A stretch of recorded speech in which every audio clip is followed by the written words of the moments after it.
welcome to the WCTV 48 Game of the Week. We're at Hickory High School, and it's homecoming. As you can tell, apparently Channel 48 is the homecoming express this week. We were at Oscar Smith last week. We saw Great Bridge come into Oscar Smith in a very exciting game.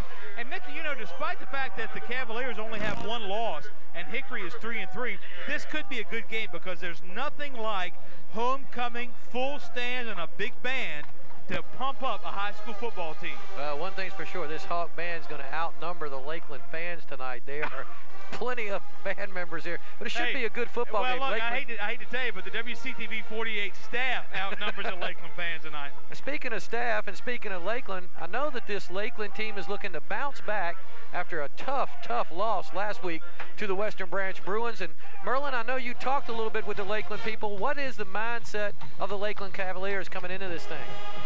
Well, you know, they have to start something on offense. They have a stout defense, which has been shutting down everybody. But on offense, for instance, last week, they only had 48 total yards. That won't cut it.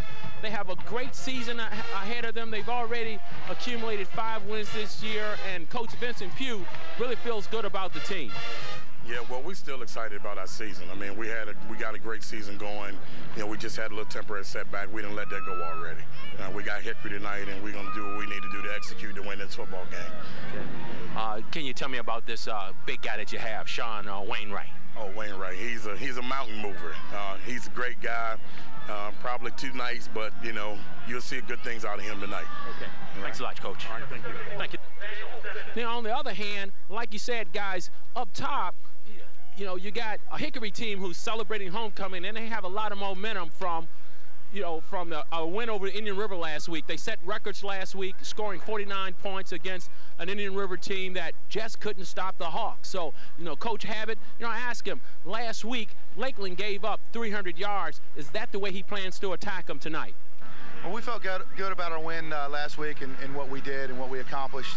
We're a different opponent tonight, and they're very good on defense, and they played a very good team in Western Branch and did give up a lot of yards, which I was surprised. But we're going to come out with a balanced attack and try to mix it up with some short passing game and with the run game. Thanks, Coach. I agree. This is going to be a very interesting matchup tonight. Can the Hawks move on this great defense that Lakeland brings up, and also can Lakeland do anything to penetrate the Hawk defense and move the ball up the field in order to give their defense a breather? Man, I tell you, this is a great chess game, and I'm interested to find out who's going to come out on top. Merlin, just looking at both of these teams, this is definitely the biggest Lakeland team we have ever seen when you talk about size. Yeah, we were on the sidelines looking at Wainwright, and we looked at some of the other linemen. And the linemen, they have several linemen that are over 300 pounds, and those guys are going to try to push the Hawks right back into the end zone. Okay, Merle, this is also a team, you know, the Hickory Hawks, who had one of the best quarterbacks in the district a year ago, Rich, when you think about B.J. Upton. But this guy, Vega's supposed to come in here and supposed to do a good job. Adrian Vega, we've heard good things about him. The Hawks are going to have to put it up in the air tonight to have some success against this hard-hitting Lakeland defense. Well, they have a number of things that they need to do tonight, but as I said in the game open, Mickey, the things that they have on their side is, number one, they're at home. Number two, their fans outnumber the Lakeland fans 277 to 1. Is that the first Mackey stat of the night? Yeah, actually it might be 2,799 to 1. So that's all in their favor. They're at home. All those things are taking place. And my guess is that this is anybody's game, despite their records. And as a matter of fact, you know, some people watching this game might be saying, hey, I thought you were doing the Indian River Deep Creek game. But we thought, because of a number of things we're trying to cover it on radio, there are a number of things that we're trying to do at the same time. We will see Indian River, we will see Deep Creek, but the Hickory-Lakeland game may be the best game in Chesapeake tonight. If it's as good as last week's Great Bridge Oscar Smith game, this should be a good ball game. Hickory will get the ball first. For first quarter play-by-play, Richie Babb. And carrying the ball right there is Jason Gordon on the return. He'll get up to about the 27-yard line before he's brought down. And, you know, that's pretty decent field position. Not bad. I think Joey Habit will take it, and he will send out on the field a couple of pretty good weapons. One in number 21, Ryan Gordon, And of course, it seems like every time you come to a Hickory football game, Nathan Davis will have 2 or 3 catches. He is indeed back, the leading receiver of the district a year ago. And Adrian Vega, the 6'1" senior quarterback, will be leading the way for the Hickory Hawks. You can obviously see these two teams were formed about the same time when black was cool to be on your uniform. Out of the I formation Hickory, we have the whistles blow, and it looks like a flag on the field. And you know what it is a flag. Charles Byram of the Lakeland Cavaliers jumps, and that'll be our first flag of the night. It'll be 1st and 5 Hickory. Got dead ball, offside on the defense. So there you go.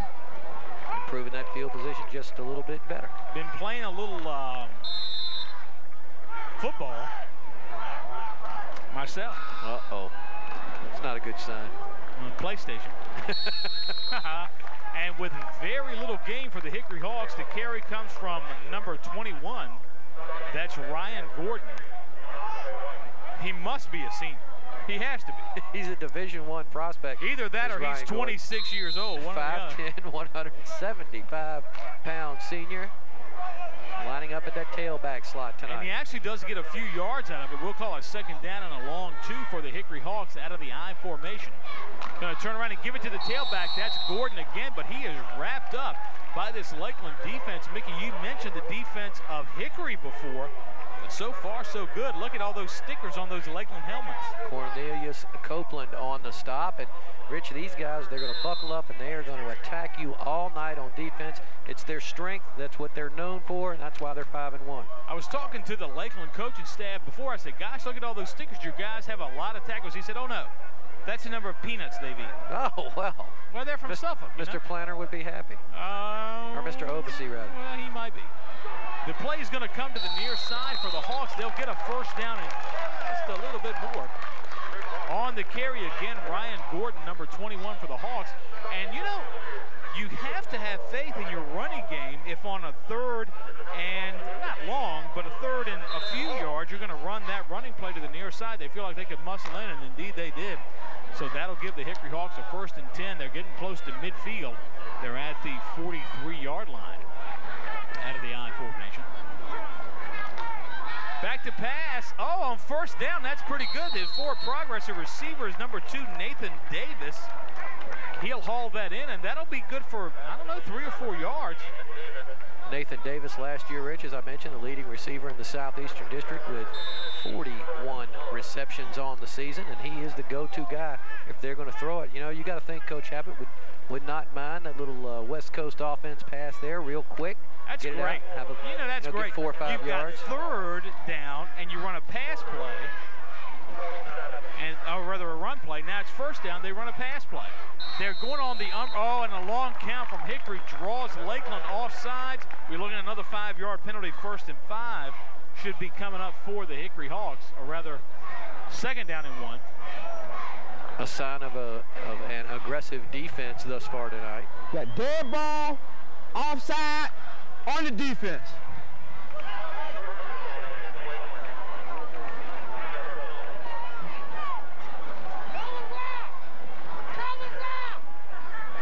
So it'll still be 2nd and short. Golly day. I didn't realize how much I missed Friday night football. It's a good thing. It's a good thing. A couple of penalties have aided this Hawks drive. Yeah, sure have. And that was a nice long count right there. They saw how aggressive Lakeland was being on defense. They pulled it again. The handoff this time goes to a back on the near side. I didn't catch a number. Did you see that? Is that Gordon again? Let's see. Well, no, Gordon's back in the huddle. So I think they give it to the first man through at 33. Robert Kerr. You sure? I'm pretty sure. Okay. That's another name we've I'm called sorry. You're right. I was for many years. Robert Kerr. He's got to be a senior too, Rich, and indeed he is. 5'8", 175 pounds. He'll also play defense and do the kicking duties tonight, we believe, for Coach Joey Abbott and the Hawks. Not much gain on the play. It'll be 3rd down and quite short. Oh, no, we're going to take a measurement. It's so short, as a matter of fact. We will take a measurement. Coach Abbott. As if the science is so exact that if we bring the things on the field, we'll be able to tell, but it looks like they're short. Well, indeed they are. That'll be a yard and a half. So big 3rd down play here. The Hawks have had a been able to move the ball, started the drive, pretty decent field position back around the 25-yard line. A couple I'd like to know from Bob Macchia the third down percentage of the Jets last week. Oh no, I'm just kidding. It's 0. I'm just kidding. Well, they have a tough one this week, I believe. Well, the game's still interesting, so we're talking about the NFL in the second half. 9:16 on the clock here in the first quarter. Hickory with third down and short. And again, coming to the near side. He'll be short. That was Nathan Davis, I believe, or Joe Doyle. Spread punt, spread punt. I tell you, Rich. I believe that was number 3. I think that was Joe Doyle with the carry. That is that great pursuit from that Lakeland defense. This is a quick defense. We mentioned they were known for their defense. Well, they're only the second best in the district, 4th overall in Tidewater. Would you do this? In Absolutely. This field position, 4th and 2, you would. This early in the game, it's time to punt it. Try to pin them deep, and the wind must be blowing because it's a great spiral. It takes a good Hickory bounce. But the wind kind of held it up a little bit, but Coach have intellects to play the field position game, and now making it a mighty long field for the Lakeland Cavaliers.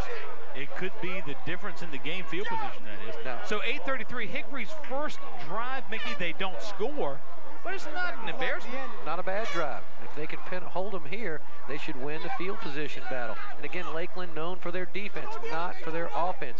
They have struggled at times trying to put points on the board this year. The man to watch is Travis Miller, number 15, the 6'3", 210-pound junior quarterback who will run the show, and the tailback is Denzel Mack. Lakeland also runs the I formation, a fake handoff to the tailback. The quarterback will keep it and come to the near side. He's just going to run it on a bit of a bootleg play.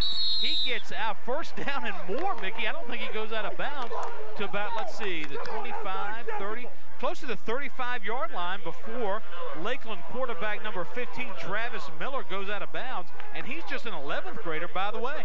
Travis Miller is the guy that we're just talking about, one of the leading passers in all of Tidewater, coming in at number 10. He's thrown for 448 yards, but you can see his athleticism as he got to the outside there.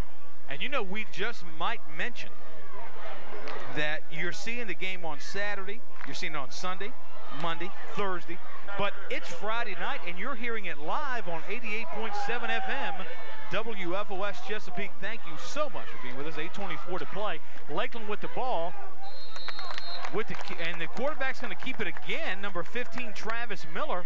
He should have given it to the guy he faked it to because he had a hole. But he said, I need a couple more yards. So I'll pad my stats a little bit. Not really, but. Well, he only got about 1. Well, it didn't help, did it? It'll be second down and 9 for the Lakeland Cavaliers. You like the Lakeland uniform? Lakeland uniform, I'm not certain what college they're going for there. Oh, they're going for UVA. Oh, okay. Because they have the L with the cross swords on their helmets. Oh, very nice. Well, I don't know about that. And I'm a UVA fan, actually. My wife is an alumna of UVA. They're going to hand it off this time to number 2, Denzel Mack. And look at the Hawk defense step it up on that left side over there. Yeah, that's pretty impressive. I tell you what, the Hickory defense looking pretty strong, Nick. See Gordon over there around the football. And this is a pretty large offensive line as well for the Lakeland Cavaliers. Diamond Jones, one of the guys in there. We see big 78, 6'4", 330 pounds. Joey Habit on that Hickory sideline. You got a brief look at here on WCTV. Joey and his, Rich, hard to believe, but it is Joey's 5th year, I believe. Can you believe that? Well, it's the 5th year of the school. Well, that would be it. That's even harder to believe. Hawk drive.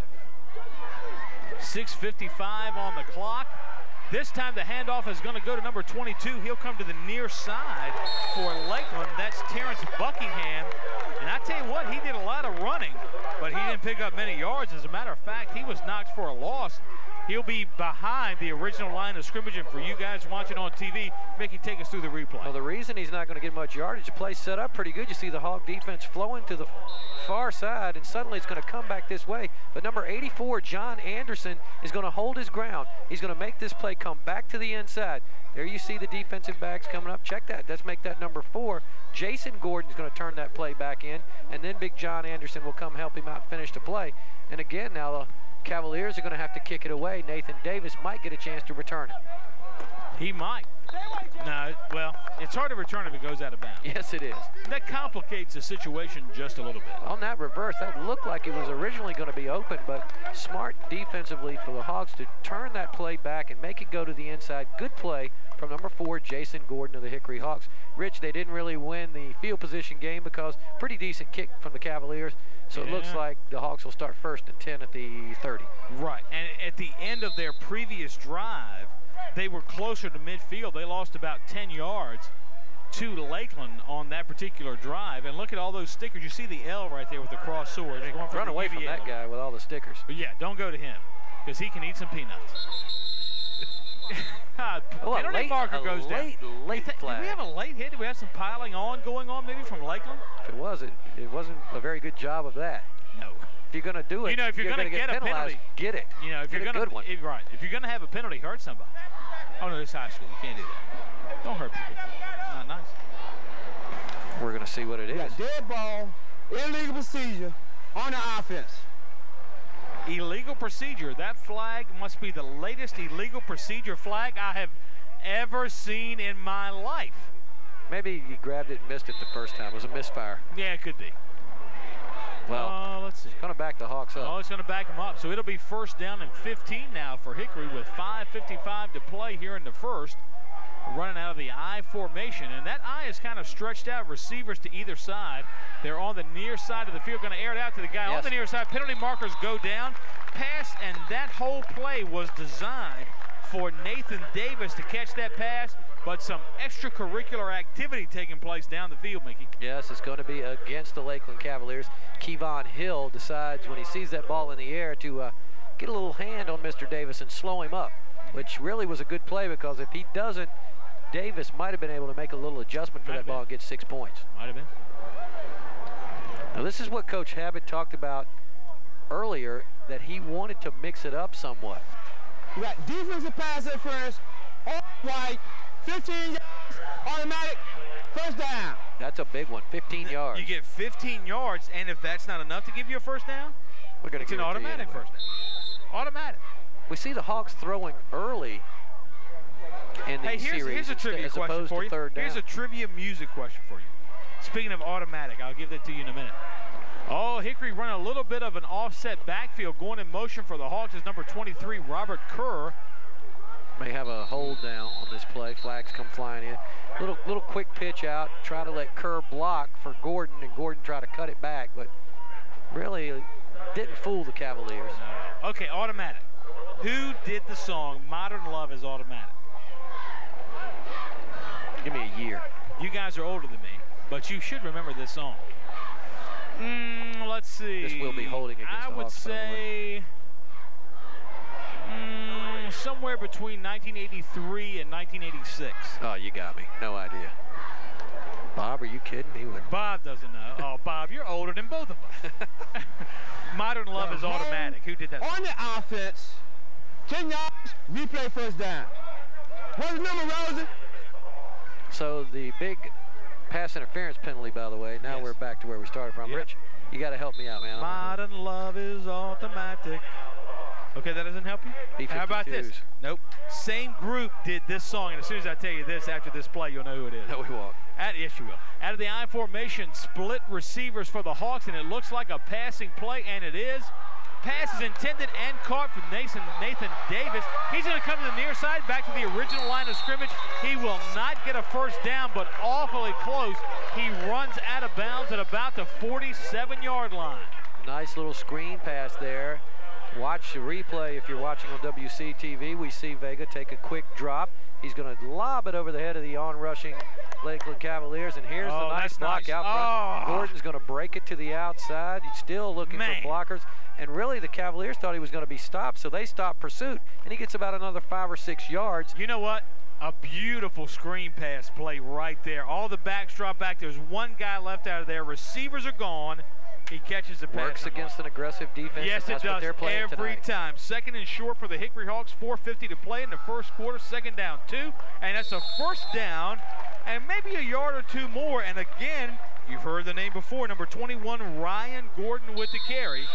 Okay, the big hit from this group that did Modern Love is Automatic. And I ran Flock of seagulls. Yeah, you got it. That was a stab in the dark, let me tell you. DeAndre White, obviously not a fan of the flock of seagulls as he's shaking up on the play. I think he may have just had the wind knocked out of him. He was sort of on the bottom of that pile when Gordon fighting for the first down there. And the Hawks will get the first down and cross midfield. Bob Mackey trying to say, David Bowie did Modern Love. He didn't say that before, but No. He's right. There was a song called Modern Love David Bowie did. Good crowd here on homecoming night for your WCTV game of the week and your 88.7 WFOS game of the week. Are we having fun or what? And nobody's even scored yet. Right. But it's still it's going to be a good game tonight. It is going to be a good game. I told you that in the beginning.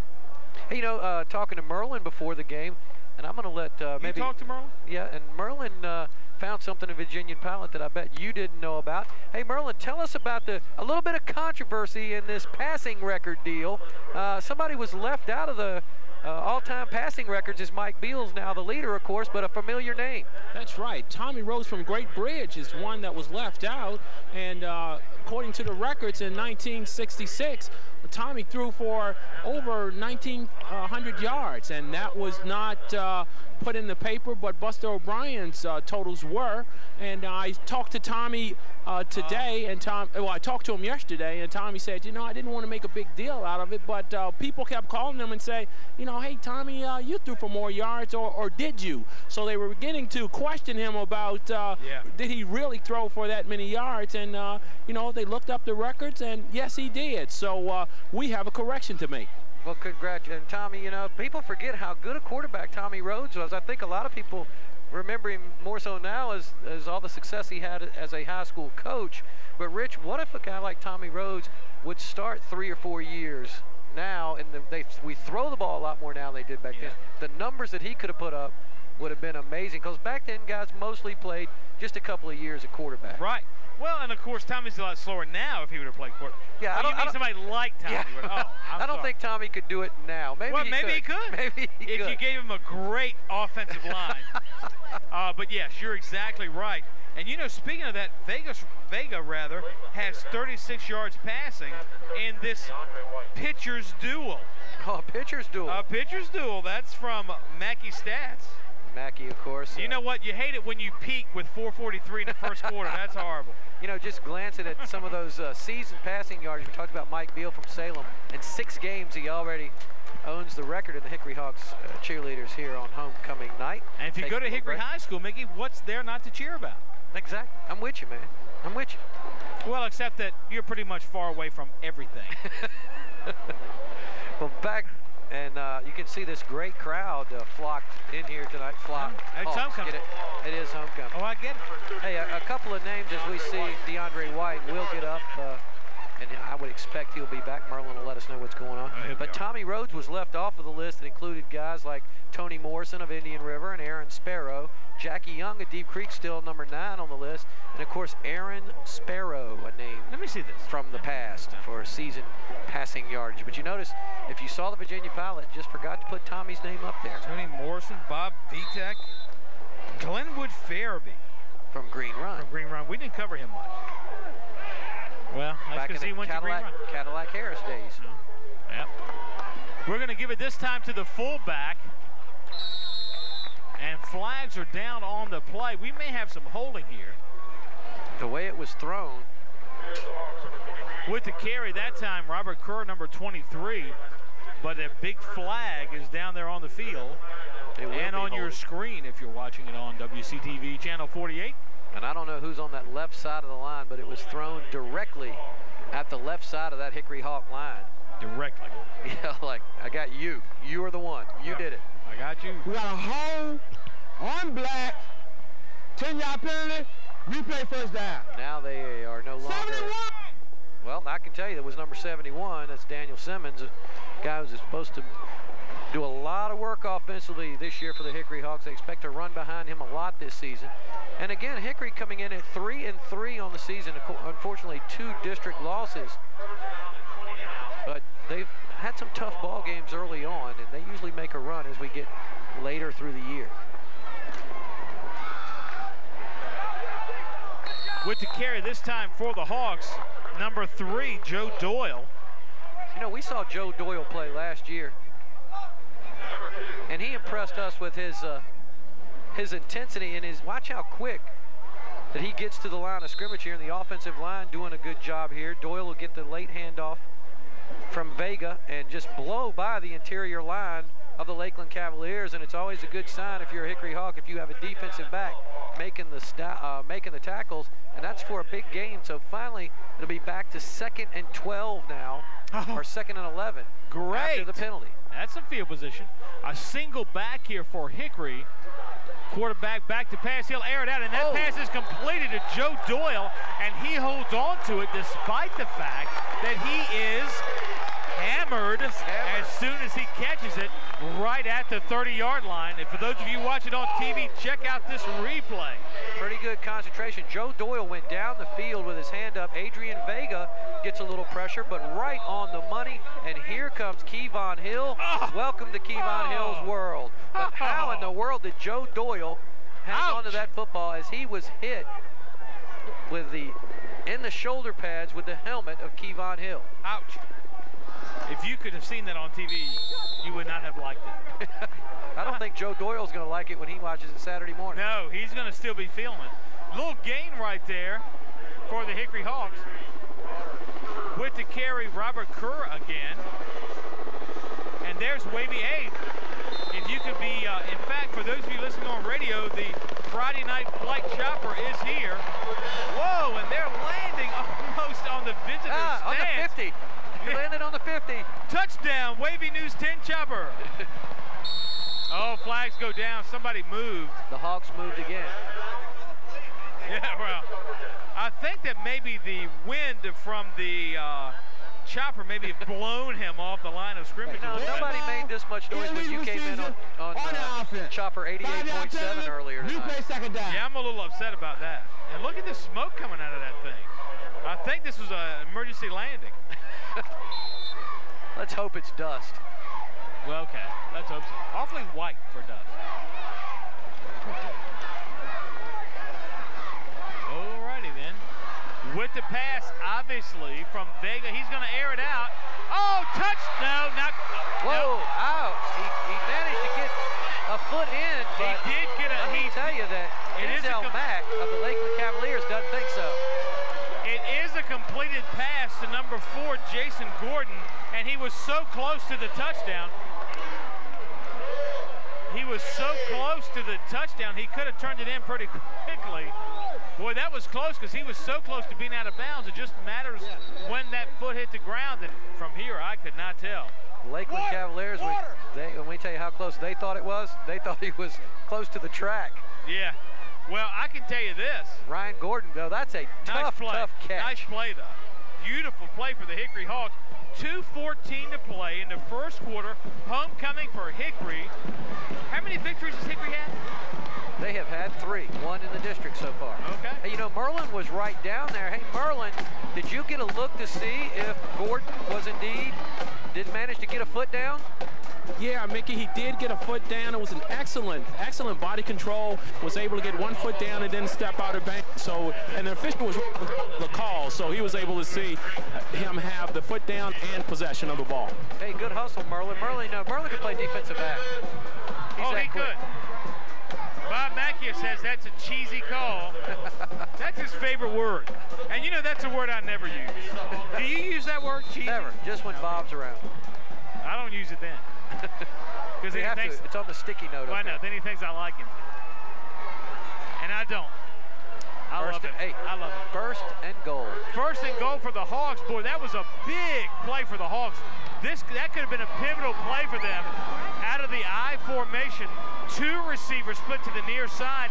Lakeland looks like they're in man coverage. Woo! With the carry that time for the Hawks, number 21, that's Ryan Gordon. You know what, Lakeland, we talked about their defense. They were in man coverage right there because you've got 2 receivers out there, and Lakeland is all over them. No need to try to pass, really. They try to hand it off. Hey, telephone call coming in. Paging Mr. Macchia. No, he doesn't get phone calls. By the way, these defensive backs for Lakeland will come up and hit. A minute 46 in the quarter. Second down and goal from the 6. Second down and goal actually from the 5. I formation, 2 receivers to the near side, 1 to the far. They're going to pitch it back to Gordon. He goes to the far side, and he might pick up 2 yards. And he'll be hit by Brandon Holloman. And this Lakeland defense can definitely pursue. If you get in a foot race, it's going to take a Gordon to beat him around the side because they are very, very quick. Getting it out there to Gordon as quick as you can. One of the best things you can do, but they are so quick. May look to go to Davis here, and they also have Adam Haywood split to the near side. No gain on that play. I formation, 2 receivers to the near side. Going to pass. Vega's back pass. Oh, in and out of the hands. Tough play intended for Nathan Davis, number 2. He's well covered. He jumps for it. As a matter of fact, it was a well-covered play. I mean, it was a well-covered play, but just a little bit overthrown, just a couple inches. He's able to grab it on channel 48. You can see the replay right here, Mickey. Vega drops back. Good protection here, and he airs it out. Richie mentioned that one-on-one coverage, and he puts it up for grabs, but it's right on the money. Davis makes a little adjustment right there and slightly overthrown.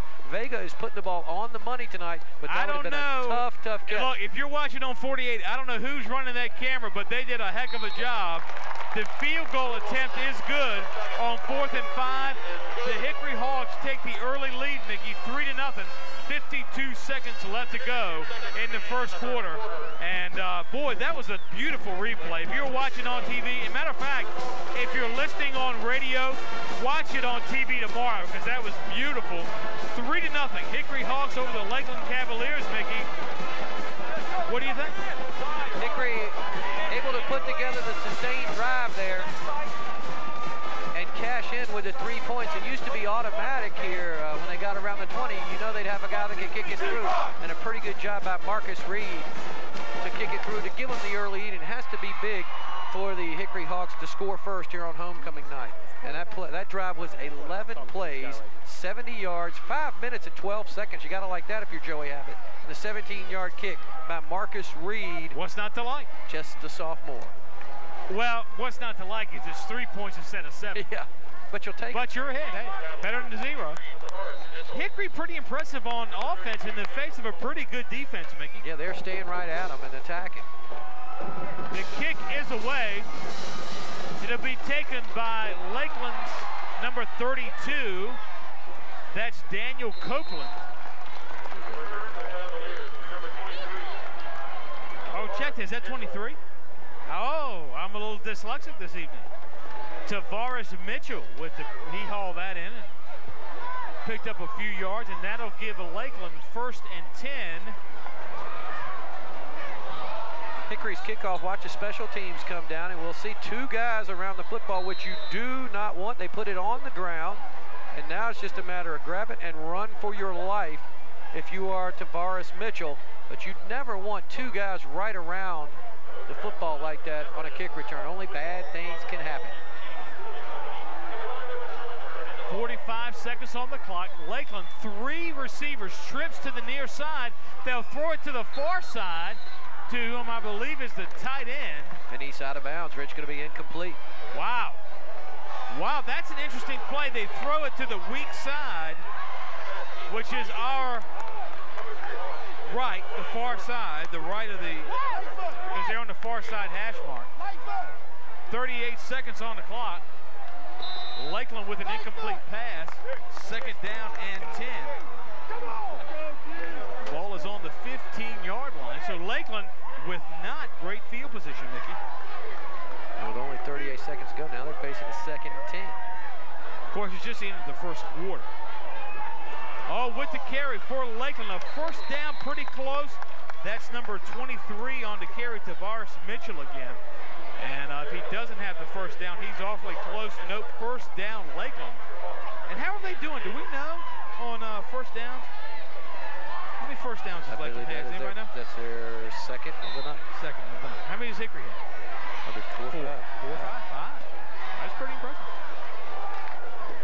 Well, I tell you one thing Hickory's done very well is keep the ball out of the hands of the Cavaliers. There's another hint. They're going for the UVA uniform. 9 seconds. This may be the last play of the quarter out of the I formation. You can turn around, give it to the tailback. Nothing doing for the Lakeland Cavaliers. The Hickory defense all over. A loss on the play. That'll bring up second down and maybe 14. On Channel 48, make it take us through the replay. Watch this Hickory defense fighting off the blocks, able to break through that offensive line. And I'll tell you, this Hawk defense with a big pop right there, and I believe that is number 30, and that is Wes Fernello.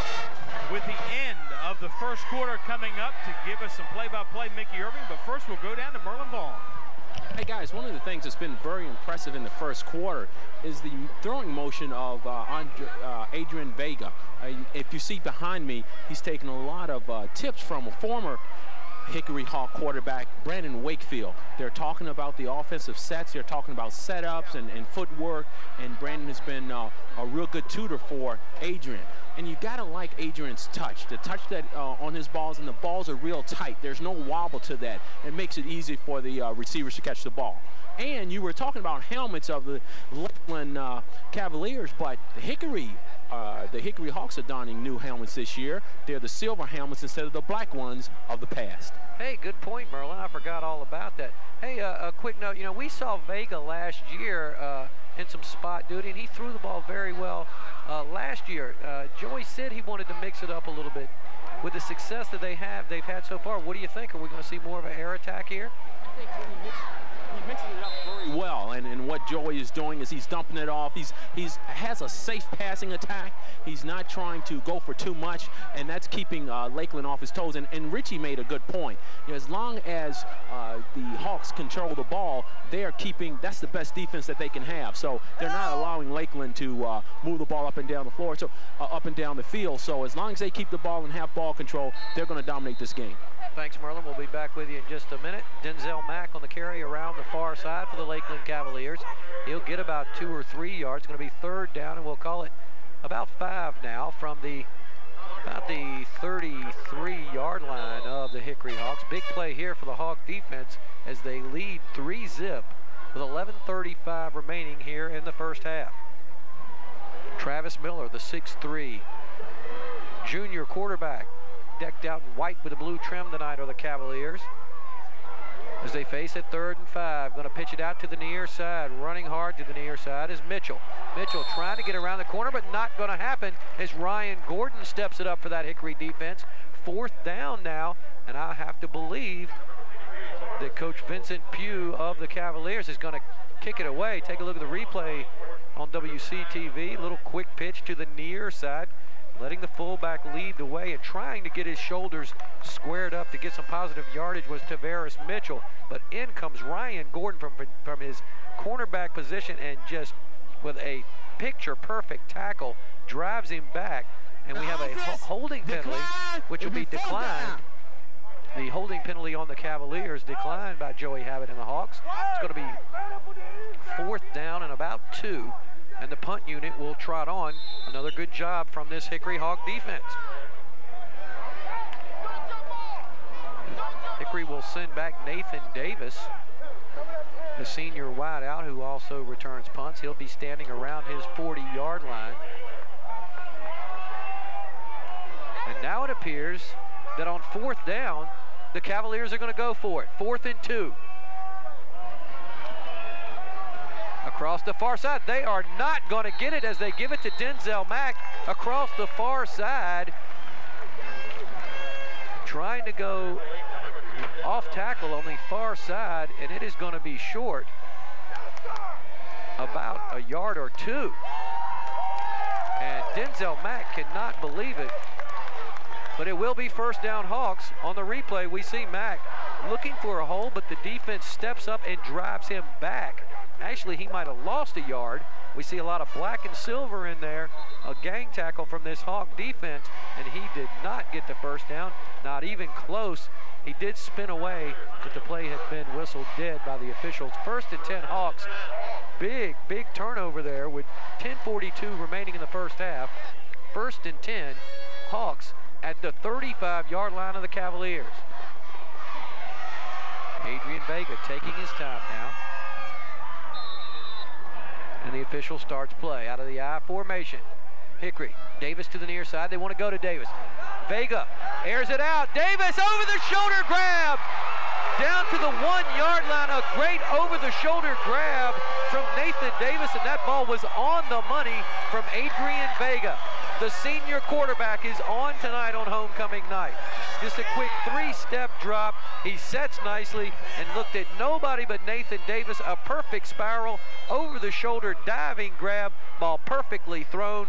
Davis with a big catch. 1st and goal for the Hickory Hawks.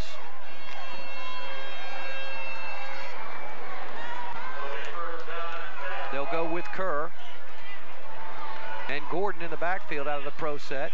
And they give it to Gordon, the first man through. He'll be short of the first down, short of the goal line, down around the 1-foot line. Gonna be 2nd and goal now.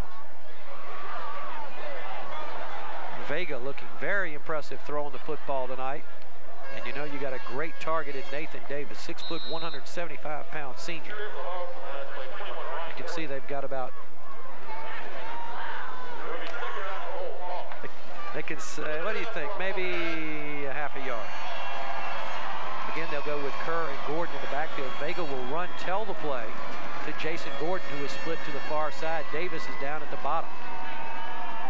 They give it to Kerr. Touchdown, Hawks! Rich, just a little helmet-to-helmet football right there. Whoever wins the offensive line battle is going to win that play, and that's exactly what happens. Hawks able to get a little daylight. Touchdown, Hickory. It is now a 9-point lead.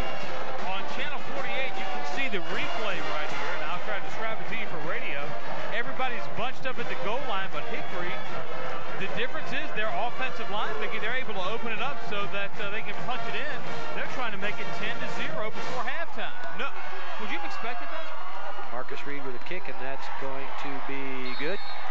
You know, I thought it would be a good game, but this has got to be a little bit of an upset when you talk about the number 6 team in Tidewater in Lakeland with their great defense giving up 10 points and a little over a quarter here now. So it's definitely a surprise. And it's 10-0 here with 9:31 to play in the second. If you look at points allowed, Rich, the Lakeland Cavaliers are 2nd in Tidewater in points allowed, only giving up 8.8 points a game. They really should be first because Deep Creek should count. They don't count. They only give up 1 point a game. That's just not right. No. It's just not right. It's not fair. Well, that's 2A college ball over there at Deep Creek.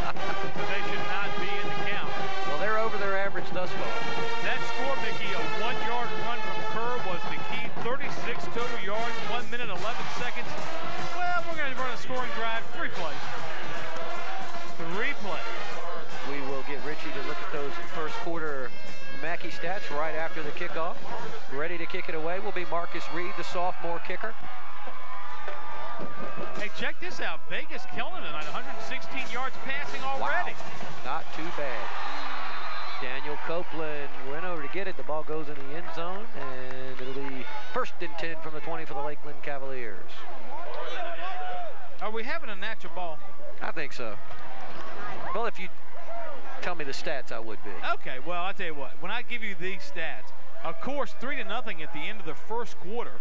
6 rushes, 26 yards for Lakeland High School, 10 for 20 for Hickory. Passing, 1 pass attempted for Lakeland, no yards. 6 passes, 81 yards rather, at the end of the quarter for Hickory, to 101 total yards. Penalties, 3 penalties for 25 yards for the Hawks, 2 for 10. No turnovers. Look at the time of possession, 3 minutes, 21 seconds, over 8 minutes for the Hickory Hawks. That pass play complete to Linwood Gilchrist of the Cavaliers, good for a first down out around the 30-yard line. And it looks like the WAVY TV 10 Friday night flights taking off. They've seen enough, but they got some good video footage. There's no doubt about that. I think they did. So make sure you take a quick glance at a Channel 48 friend, Bruce Rader, tonight. Is he? Yeah, he watches the games. Or he used to. Yeah, whatever. Does he live in Chesapeake? Yeah. 9 Good minutes for him. left in the first half. So he can hear it on radio, too. They may be listening to WFOS 88.7 on the chopper. Carry off the right side there. On the carry for the Cavaliers is Daniel Copeland. You know, high school football for decades has been charged with excitement. But something about a chopper flying in during the game adds a certain amount of excitement to it. It's kind of cool. Let's take a look at this replay right here. You'll see the quarterback for Lakeland. That's number 15, Travis Miller. He's going to give the ball to number 32 on that play, Daniel Copeland. He'll come to the near side, but all over him is Hickory Hawks number 30, Wes Vernillo. 2nd down, 7. It's either Vernillo, or Vernillo. One of the 3. Wow, take your pick. I'm going to call him Vernillo. And rolling around the far side as Miller gets away from the first guy, but not the second guy of the Hickory Hawks coming through there, Ron Lassiter. Good pursuit also by Jason Lightfoot. And again, you'll see it right here for Lakeland. The quarterback, number 15, Travis Miller, has the ball. He's pursued as soon as the ball is snapped, and somebody's all over him. He's able to keep the ball, but again, coming in on the final tackle right there for the Hickory Hawks, number 28, and that's Ron Lassiter. So 3rd and a bunch now, 3rd and 19 for the Cavaliers. We expected defense tonight, but we expected it to be Cavalier defense. But this Hickory Hawk defense is buckled up and playing very well in the first half. What did I say? This Hickory team's a lot better than people think. Airing it out now to the near side. Gordon makes an adjustment, but it is caught. No. Let's see, is it in? Yes, it is. No, he's out of bounds. No. He called that out of bounds. I believe the official did he not? Out of bounds. Incomplete. He patted the ground and showed where he hit out of bounds. Ball was intended for Kevon Hill. And Joey Habit on the stop, I believe, for the Hickory Hawks. You know, there's a lot of good-looking buildings in the Chesapeake Public Schools, and they're all well-maintained and very safe. But I believe Hickory High School may be the most attractive high school in the city as you drive up to it down Hawk Drive. How about that? And there's something about Hickory, you know, it's almost, I'm not going to say. 3rd down, okay. 3rd down and 19. I was going to say, nah. I mean, I was going to say, I don't know, for some reason, the students and teachers at Hickory just exude this sort of... You can tell they enjoy being here. Yeah. Roughing the passer on the defense. Oh, we're roughing the passer here. That one hurts. First down. Yeah, that's not... Because that's your dreaded automatic first down. Yeah, that's not what you want. I think everybody watching the pass play to see that's if it was going to be complete. That's a 56-yard penalty, is it not? 50. I think it's right around 56 yards. No, it's okay. Only on Fridays. But, you know, and I'm not saying anything bad about Hickory, but they exude that confidence and stability and the feeling that you used to get at Great Bridge High School, and you still do. But you get that same feeling that before Hickory was built. This time with the carry, Mickey, tell us about it. Denzel Mack comes across the near side. He'll have a first down across the 45. We'll call it the 42-yard line. Cavaliers with something going here now. Another first down with 7:12 remaining in the first half.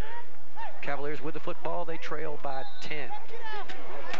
7-11, Mickey, and the Hawks up by 10. They have a very good chance to go into halftime with the lead. And I think Joey Habit would be very pleased. Oh, why would he not? Why would he not? Anybody would be pleased against any team. Out of the I formation now on 1st and 10 for Travis Miller. Travis going to pitch it back. Cavaliers cut it back. Looking for some daylight is Daniel Copeland, but he will look at a lot of black, silver, and teal. You know, I want to see who is the defensive coordinator for the Hawks. I need to give him a shout out. Let's take a look at the replay on Channel 48 here. The pitch is going to go back to Copeland right here. He'll cut it to the near side. One Hickory Hawk is already beyond him. There are 2 more black jerseys, and they're all over him. And the defense doing a good job tonight here on homecoming night, led by, I believe, on that play, Vernillo again. Donnie Evans is coaching at Hickory High School. Former Great Bridge standout, I believe. Yeah, well, that's incredible. Cliff Macklin coaching here. Cliff Macklin, whose son played at Oscar Smith High School. Brian Hawnberry, former athletic director and head coach, I think, if not the head coach, maybe the head coach, at Crestwood Middle School. That is correct. Now a timeout. Pete Gale, you know him? Yes, Pete Gale. Boy, he's been here for a few years. Some coaching staff. Donnie Evans, I umpired his games when he was in Mustang. Ooh. When he was 9 years old. Ouch. Oh, my goodness. 2nd and 13 here. 10-zip, Hawks with the lead. And Rich, has got to be a little bit of a surprise. And let's see what's up with Merlin down on that far side. Merlin, what do you think? Hickory with a 10-point lead. Got to be a little bit of a surprise that the number 6 team in Tidewater comes in here, and the Hawks with a 10-point lead with 6 minutes to go in the half. Well, we see the same struggles that Lakeland has had all year. They really don't have a potent offensive plan. I mean, they basically run plays, and plays don't lead to other plays. They just run plays that seem to be individual and seem to be isolated. But Hickory, on the other hand, has a game plan. They said they wanted to mix things up, and they're doing it quite well. Well, we'll see what the game plan is for the Cavaliers right here on this big 2nd down and 13. Need to string together a couple of big plays, and here they're going to air it out. Looking to the near side of the field, running under it, and off the fingertips is Tavares Mitchell. Pretty good coverage downfield from Nathan Davis. Also down there, it looks like, is that 28? I believe it for the Hickory Hawks, number 28. Let me see if I can get a name here. Ron Lassiter. Nice coverage right there. I'll tell you what, Merlin. Things just flying out of the press box. What Merlin is talking about down there, you need to have a plan where one play will set up another play. And right now for Lakeland, it looks like it's just a bunch of individual plays, maybe trying to use their athletic ability and bust one loose here. And you got a very athletic guy in there, quarterback at Travis Miller, but now he's in trouble with a 3rd down and 13, 5:57 remaining in the first half. Ball around the 35-yard line of the Hawks, or 45-yard line. Going to throw it. Miller fighting for his life, running to the near side, dumps it across the middle, incomplete. It's going to be 4th down. Now they went for it in their own territory and trusted their defense, and it cost them 6 points. Here they almost are forced to go with it, or go for it, you think, but no, they're going to kick it away. Looks like the special teams unit coming in for the Lakeland Cavaliers. 10-0 favor the Hickory Hawks. As they're going to try to pin the Hawks back deep here, as we see Nathan Davis standing around the 20-yard line of the Hawks, and to do the kicking for the Cavaliers is Chase Nelson. 5:48 remaining in the first half. Good snap. Kick is away, end over end kick, lands about the 20. Davis gets out of the way. It's going to take a Hickory roll, and they'll start 1st and 10 right about the 20-yard line for Adrian Vega. Going to show a little faith in that Lakeland defense here. Trying to pin the Hawks deep, get a 4 and out, maybe get good field position, try to get a quick and of score. Course, the other reason, of course, Lakeland doesn't go for it on that play is it's 4th and 13. That's a pretty big play to make, you know. But they only gained, about 15 yards by kicking. Well, then there's that. Out of the high formation. 10-zip. Hickory starts 1st and 10 from the 20. They have the lead in the ball, and they give it to Ryan Gordon coming to the near side. Ryan will fight for maybe 2 or 3 yards, and it's not a Hickory game if you can't say if Gordon's carrying the football. Yeah. You know, you got to give credit to him because the offensive line opens a hole, but his acceleration, I mean, the minute he hits the ball, the minute he gets the ball into his hands, he's almost running at full speed. And he's not one of the slowest guys you'll see. Great quickness. Oh, right. That's not bad. Vega now will have a 2nd down and 7. Doing Mackey stats tonight, throwing videotapes out the window. Well, he thinks he's in a homecoming parade. No, everybody in the house does not get a free video tonight. No, they don't? Motion to the far side for the Hawks. 4:55 remaining in the half. Quick pitch to the far side, and hit hard after a gain of about 1 or 2 is Joe Doyle. And on the stop is Denzel Mack. Denzel really put a big hit on Joe Doyle, but Denzel Mack appears to be shaken up. Well, you know what? Tim Martin did video with us for years. We miss him. Since he got his clock cleaned, he doesn't come out anymore. He sort of Richard Hutt doesn't come out anymore, so I miss the traditional moonshot. Yes, they patented Richard Hutt moonshot. That's why he should. We don't. 4:34 and counting now. And hey! Mickey Irving and Richie Babb upstairs here tonight. Should we wave? Should we wave? Homecoming night. Happy homecoming. Are they shooting us? Vega across the middle, tipped and incomplete. Tipped by one of those big linebackers of the Lakeland Cavaliers, and almost making the spectacular play was number 8, Marvin Brown of the Hickory Hawks. He didn't give up. He kept going, and just missed it, and the strategy may have worked for the Lakeland Cavaliers and Vincent Pugh, as the Hawks will now have to kick it away, 4th and 7. I'm so thirsty. From their own 23-yard line. Cavaliers not ready, still hustling men on and off the field, as are the Hawks, as they just now sprint another guy onto the field. Wonder if Coach Abbott's thinking about taking a timeout. No, they seem to get the snap away. Fumble it a little bit, but they get the kick off. Fielded by, I believe, Tavares Mitchell. He'll gain a couple of yards. The Hawks will start, or excuse me, the Cavaliers will start 1st and 10 at the Hawk 49 with 4:09 remaining in the first half. Hawks lead by 10 here on homecoming night. And they have a good chance here taking that lead into the locker room at halftime, Mickey. Again, Lakeland not known for their offense. They are a defensive-minded ball club, and they have to win the low-scoring games. Well, with 2 scores in the first half against a defense it's only accustomed to giving up 1 score a game, the Hawks appear to have things well in hand here in the first half. A long, long way to go, as you saw Brandon Wakefield down on the sideline talking things over with Adrian Vega. You know the biggest problem the Hickory Hawks have? What color is teal? I think it's close to a green. Yeah. Miller flares it out to the outside, complete, but here comes the defense, led by number 30, Vernillo again. And on the reception was Ricky Brown for the Cavaliers. Big hit here from Vernillo. And you'll see the replay right here on Channel 48. He's under heavy pressure when he lets the ball go. Nice run, nicely run play. He'll haul it in, but the Hickory defense is all over him. Boy, you got to be impressed by this Hickory defense. The reason I asked that question is there's some pom-poms here that look green. Uniform looks pretty much like green, maybe a greenish blue. But I'm looking at the band back there getting ready for halftime, and there are about 6,000 Hickory band members, I think. That band is huge. It looks like ECU. What you see on your picture there, that's a teal on Ryan Gordon. The teal trim on that black jersey the Hawks are wearing tonight. Out of the shotgun now for the Cavaliers. Miller want to throw, pressure across the middle, complete to the tight end, but here comes Nathan Davis, and he'll say, we'll have none of that. Just about a 1 or 2 yard gain as the pass complete across the middle to Richard Everett, but Davis showing his speed coming up from the defensive backfield to make the stop. 3:03 now remaining in the half. 3rd down and 8. I've been talking about high school football on Friday nights for 20 years. Would you call Nathan Davis the monster man there? Is he just kind of hanging out to see what happens? Because he came from nowhere. It seemed like he came out of nowhere. I don't think he's playing from the monster man position, because I'm cheating to see him line up now. And he's a little backed up too. He's number 2 as well. Yeah. If they got a monster man safety, then something. You really got to press. You got to be impressed with his ability. Travis Miller out of the shotgun again.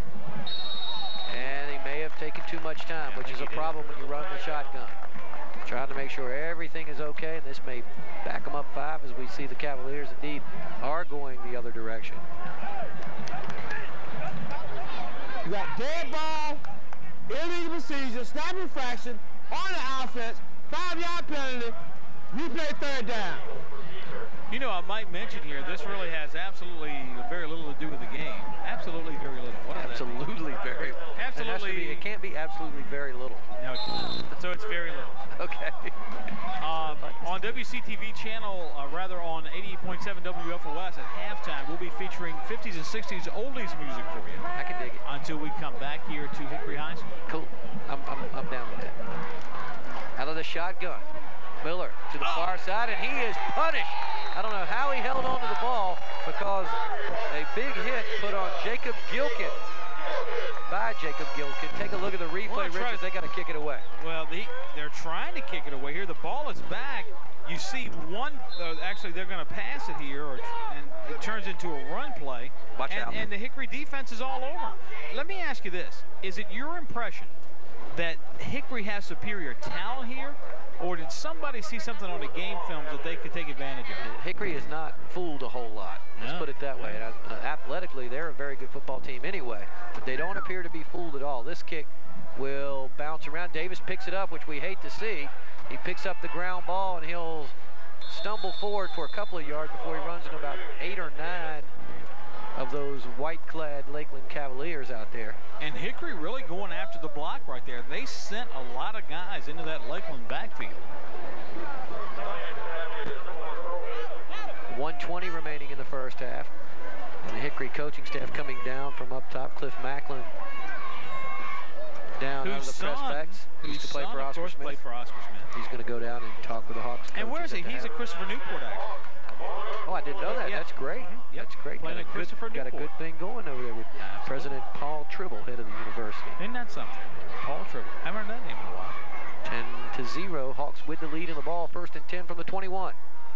Off the right side, keeping the ball on the ground. Maybe want the time to expire. Be happy with the 10-point lead here at the half. I'm not sure that I'm really going to trust Bob Mackey's stats. Every time I look at him, he's staring at the picture of Joey Habit from the program. So I'm not sure what that's all about.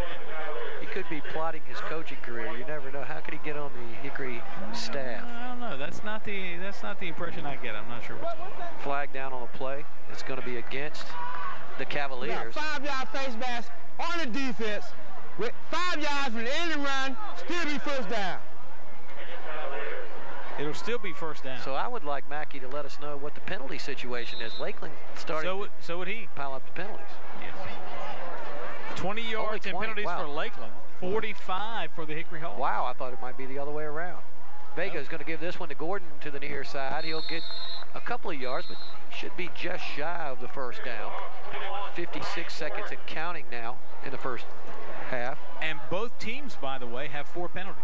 So the difference obviously is that Lakeland is committing the penalties that only, in fact, every one of their penalties obviously is for 5 yards. Hickory, however, committing more serious infractions. And I tell you what, I thought Gordon was just short of the first down, but he will get the first down here. 1st and 10 Hawks, 45 seconds and counting in the first half.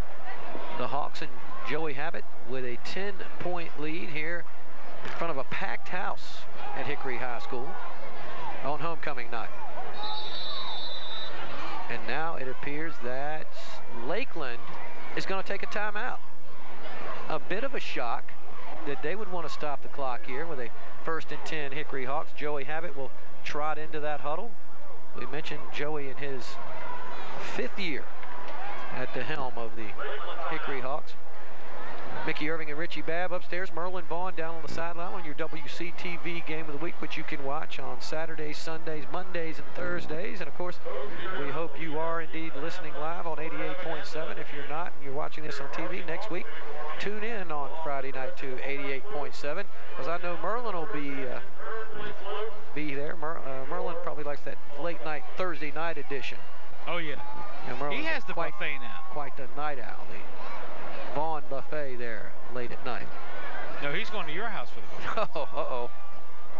And you see some of the homecoming crowd here on WCTV's Game of the Week as Joey Habit will leave the huddle. The Hawks coming into this ball game 3-3, 5-5 a year ago, 4-3 in the district. And this a good turnaround for Coach Vincent Pugh and the Lakeland Cavaliers, 5-1 on the season. And a good year last year at 7-3, but over the last 5 years they lost a lot of games by 7 points or less. 6-14 is Vincent Pugh in his couple of years. Now Hickory will take a timeout. In his couple of years, the last 5 years, the Lakeland Cavaliers are 17-33. Remember, the 2 Suffolk schools before coming into the Southeastern District, Rich, were in the Bay Rivers District and pretty much ran away with everything, baseball, basketball, and very competitive in basketball is Nasman River. Lakeland, of course, is the school further away from Chesapeake. Right. Nasman River. Lakeland's out on 58. Yes, out by Bethlehem Church, I believe it is. That is correct. Just beyond that. Nasman River is, of course, not very far from Chesapeake Square Mall. Gosh, we haven't been there. We've been to both of those schools. We have been to Lakeland for a football game, and we have been to Nasman River for a basketball game. For football also. I think so. Because I remember being pretty chilly. Well, it's also beginning to be football weather here on the 19th of October as the temperature has dipped down. A lot of jackets in the stands here tonight. Good night to be playing. A little cool if you're watching. They're going to give it to Gordon off the right side. He's going to break free. He's short of the first down, but gain about 7 or 8. Will Ryan Gordon, and we see some familiar names around the football. Denzel Mack on the stop, and again the quickness of Ryan Gordon, Rich. Well, you'll see on replay on channel 48, Ryan Gordon gets the ball very early in the progression of this play. Nice hole is opened up for him. He hits it, and he's not tackled. If you notice, the guys tackling him have numbers 2, 3, 21. So he's getting in well into the secondary before he's brought down. Hawks able to get one more playoff. That'll end the first half with a carry with Robert Kerr. I'm sure Merlin is going to get with Joey Habit before the coach hustles off to talk with his team. Has to be very pleased at the 10 points, the field goal, and the touchdown that was set up by the big pass from Vega to Davis. But the defense has done a great job. It's 10-0 at the half.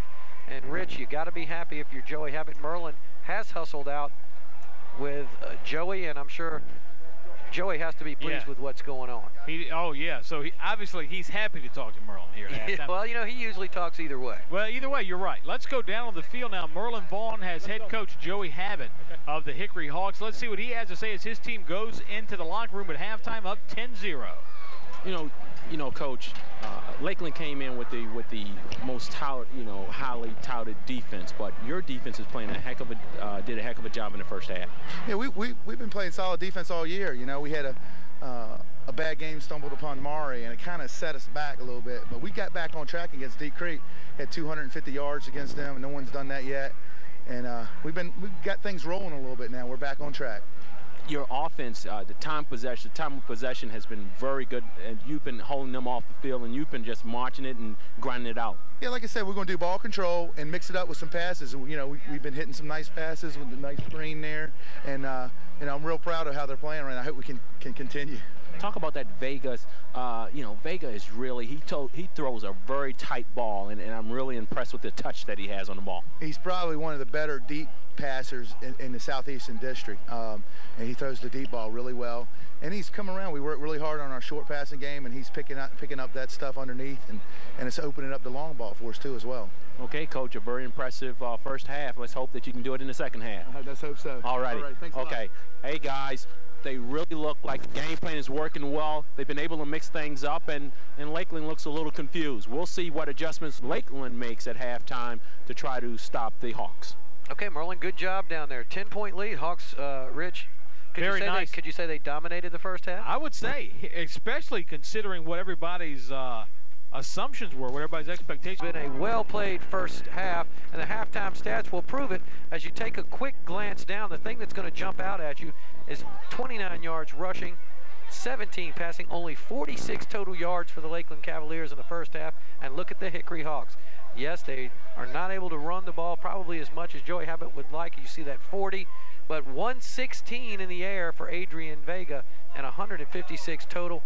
Penalties pretty even, no turnovers, well played first half. Surprisingly, time of possession, Lakeland had a couple of long drives, and that enabled them to take the lead. Let's go down on the field now with Merlin Vaughn. I believe the homecoming queen is with Mr. Vaughn. What's up, Merlin? Hey, what would homecoming be without the queen? And here's the lovely Lydia Macbeth with her parents, Bishop Courtney Macbeth and his wife, Janine Macbeth. Congratulations. Thank you. A lot of accolades have been given to you. You are in the Fellowship of Christian Athletes. You're the soccer team captain. A lot of things. You've had a great career. Yes. I'm just really excited right now. I don't know what to say, but I want to thank just everybody for voting for me, and it's really excited to be with my family right now. And the proud parents, of course, Bishop Macbeth. You escorted her. You look very dapper tonight. Well, thank you. I'm extremely proud of my daughter. She's a young lady with a lot of class, and I'm really thankful to have a daughter like this. And Mom, look at the smile of Mom. Mom, oh, what a lovely way to cap a great career. I'm so proud of her. Her accomplishments, not only tonight, but even in school. She's been an excellent student, an excellent person. We hear that you're going to pursue a career in possibly physical therapy. Yes, physical therapy. I'll be attending NC State on a soccer scholarship, so I'll be going further in that field, physical therapy.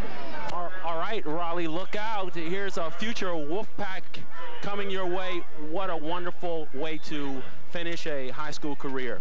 Thank you for joining us. Here is the 2001 homecoming queen and her family. Thanks, Merlin. Great job as the homecoming queen. Very well spoken too there, Rich. Going to go to NC State, as Merlin mentioned. And the Lakeland Cavaliers are hopefully going to go towards Hickory High School as they start the third quarter here. 1st and 10 from the 15-yard line. And here we are. Not much gain right there on the carry for Lakeland. Denzel Mack with the carry, number 2. Expect Denzel Mack to do a lot of the work. We also saw Travis Miller, the big quarterback at 6'3", 210 pounds, the junior. He'll do the majority of the work as well. I got hung up in the Hickory band down there. Oh, no, well, I'm surprised you're up here now. Me too. I put a plume on my head and they let me just come on through. Second down and long now for the Lakeland Cavaliers. 2nd and 12, we'll call it. Ball's back at their own 13 with 11-12 to play. And that looks like a busted play. Ending up with the carry for Lakeland was number 33, DeAndre White.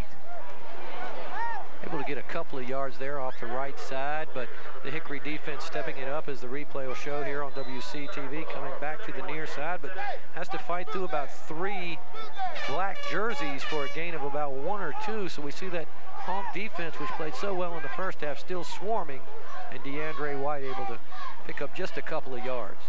Possible throwing situation here. They went in the shotgun late in the first half, but we see that Miller's going to be under center here for this 3rd and long. 3rd and long, call it 3rd down 9 at their own 21-yard line. Receiver split to either side with a single back for the Lakeland Cavaliers. Back to pass, obvious passing situation. I think the pass intended that time for number 3, Kayvon Hill. And the problem there is, and he wanted to pass interference because he never was able, he felt, to break the line of scrimmage, but I don't think so. I don't see a pass interference there. I see pretty good coverage, and it looked like Miller wanted to get rid of it immediately, and that didn't even let Miller get into his pattern. Well, that's not what the Lakeland Cavaliers wanted to do to start the game, start the second half.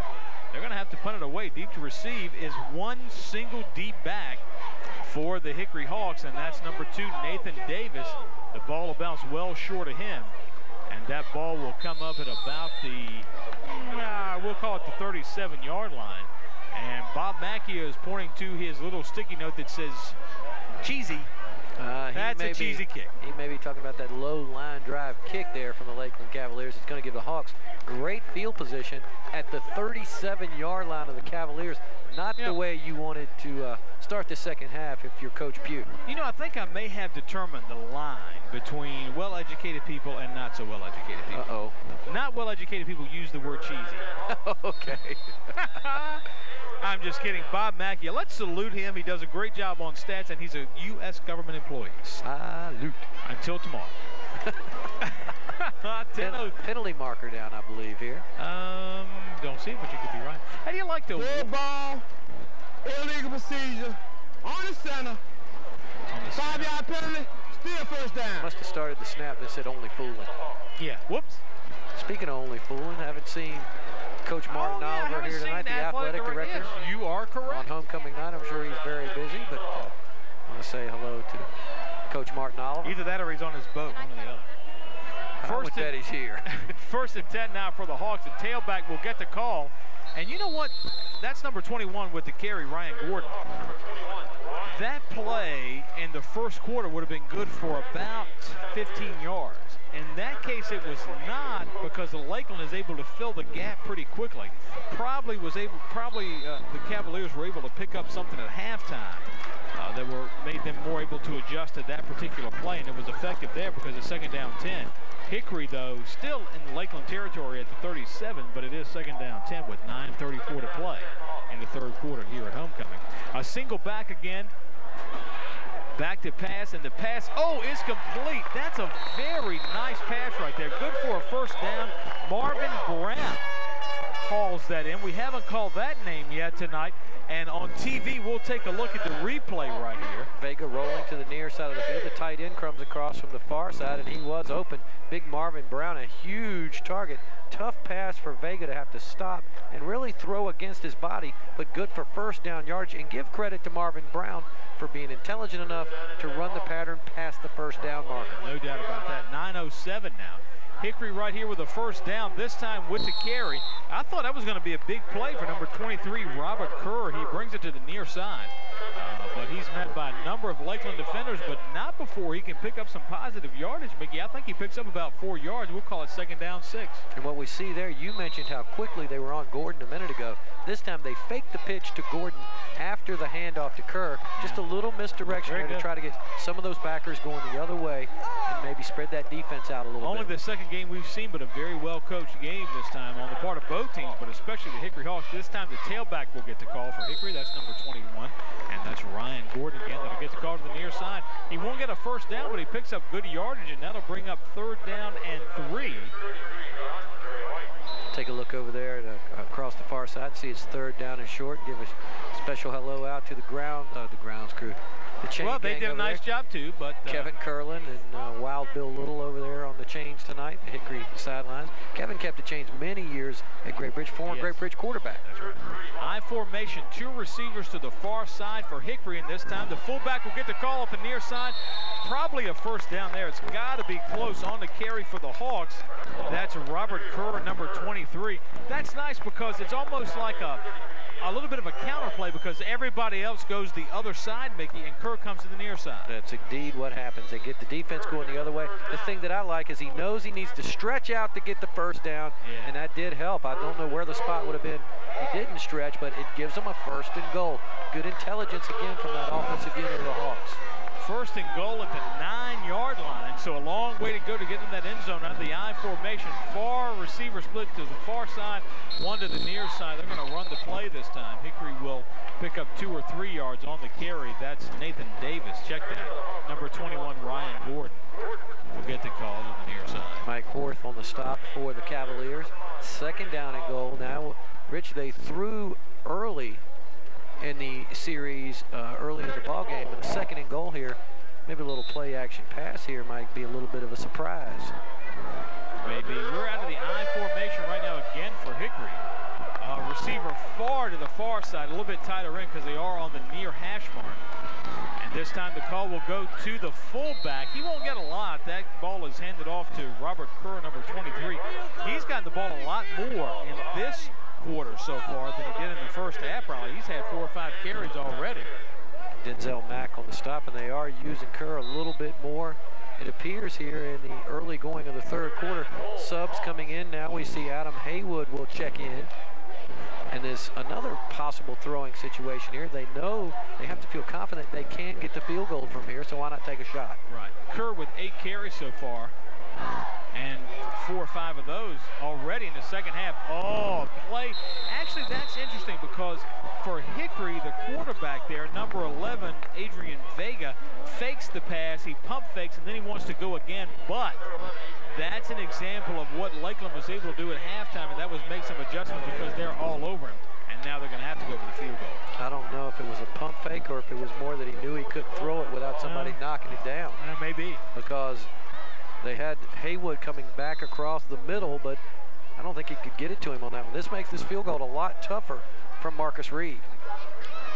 The big boys out there for the Hawks. The ball is down. The kick is away. It's certainly long enough.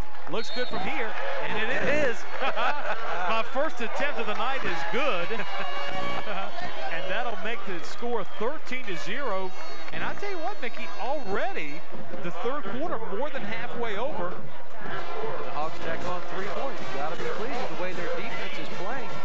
Again, the low line drive punt. Hawks able to drive the ball pretty methodically down the field. A couple of decent sized runs, but end up cashing in with the 26-yard kick from Marcus Reed.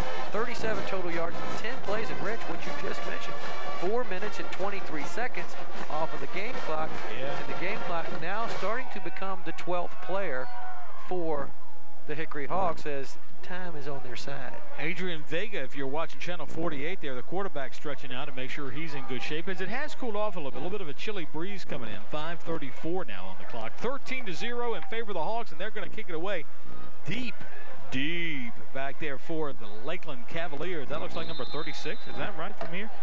No. He's not on. It is 36, but it is 36, but he's not in your program. Number 36 in your heart, though. Chris Ashcroft, number 13, but the unnamed player back there.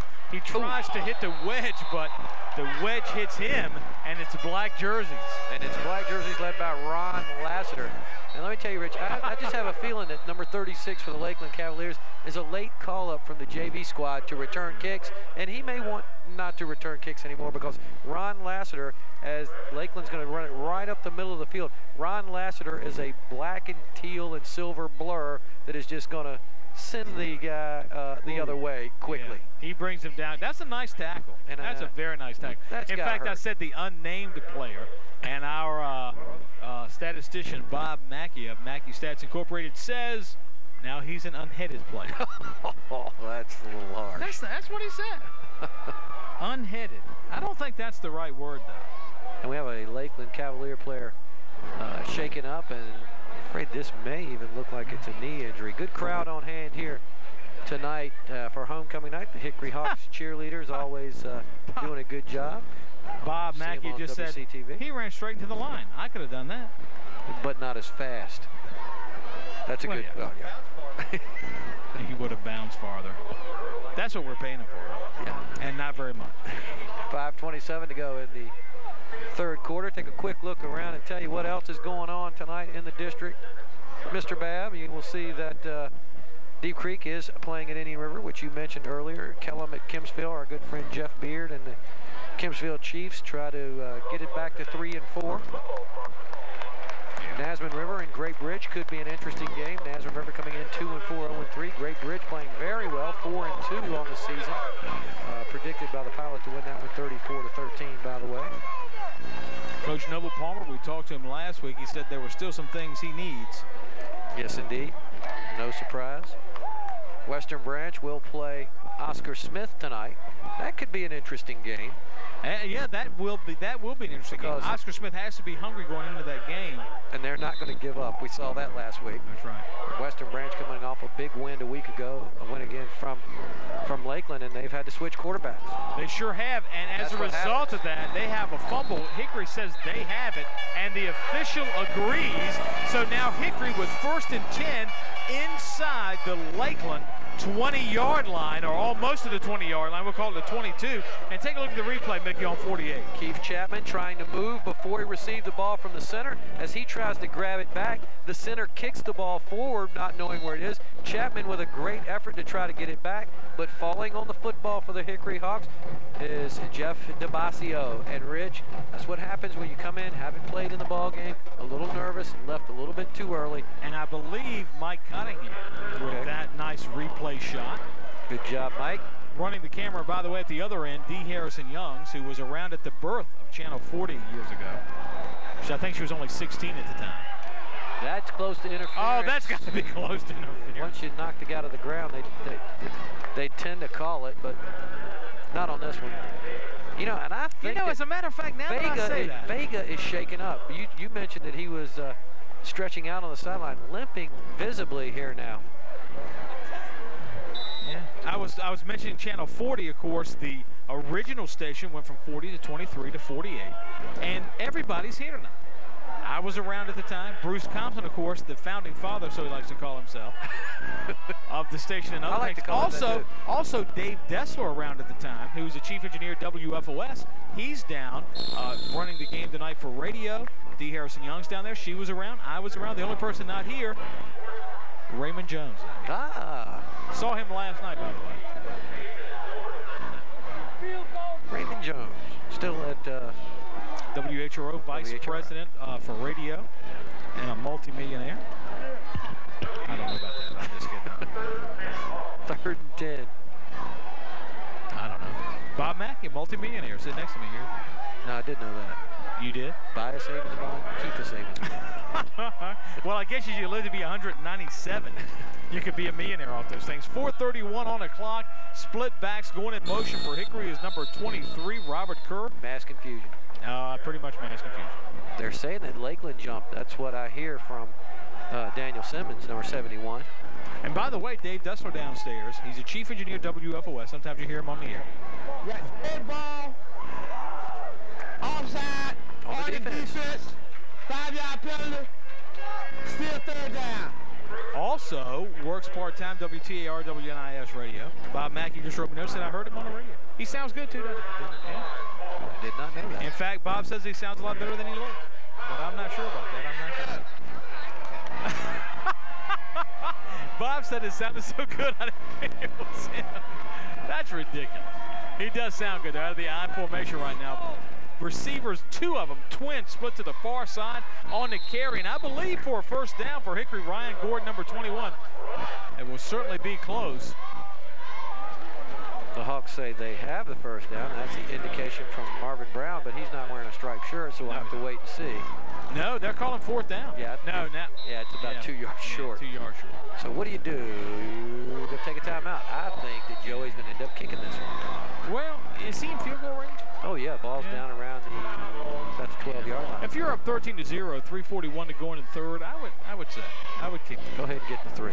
I like to gamble, though. We're going to find out, but the kicking unit is yet to come on the field, but now they will. We see number 7, Marcus Reed, will trot out. Merlin is down there around Joey Hebbett. Hey, Merlin, any discussion at all to go for it there, or Joey just taking the timeout to get the kick team out? Well, I think he gave probably a small thought to going for it, but you know, you got a kicker who's hot right now, and you want to take the short 3. You don't want to give the Cavaliers any momentum, so I think he's trying to play with the. I think it's the right call. He needs to go for the 3, and hopefully he can come out and come out on top on that one. Your defense is playing pretty well. You could possibly fake it, Rich. I think that's what I would do. It's 4th and short. You don't have to get that far. Merlin's right. The sure thing to do would be, you got the hot kicker. Go ahead and get the 3 points. Take the 3. Well, the sure thing, not usually the exciting thing, but that's what they're going to go for. Kick is away. Long enough and no good. Wide left, I think it appeared to be for me. I want to tell you, the most shocked guy in the ballpark is Marcus Reed. He said, "What? You got to be kidding me." But I think it might have hooked on him a little bit. I've learned one thing. I'll wait for the official. You wait for the official. And I'm standing on the sideline. Mike Culliver obviously not real happy with that decision from the official. Seemed to be a little stunned. Just as stunned as Marcus Reed. Maybe even more so. I mean, he's ready for the Wax Museum in that shot.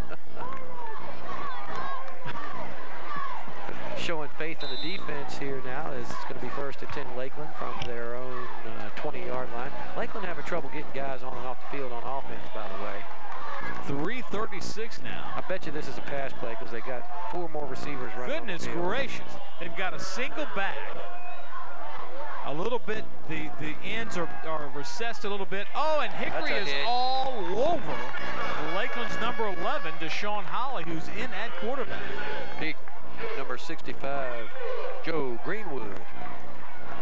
Greenwood's 66. Justin Blanks is 65. I thought it was Greenwood. Let's see. Trying to step up, and there is a huge, huge hit from 66, and that is indeed Big Joe Greenwood. But actually, the quarterback for Lakeland's number 15, Travis Miller. Miller's back in. 3:05 now to go in the 3rd. Yeah, that one snap that they fumbled, they decided, well, that's about enough of that. Inside 3 minutes. Now 2nd down and long. I like this guy Miller, Travis Miller, very athletic.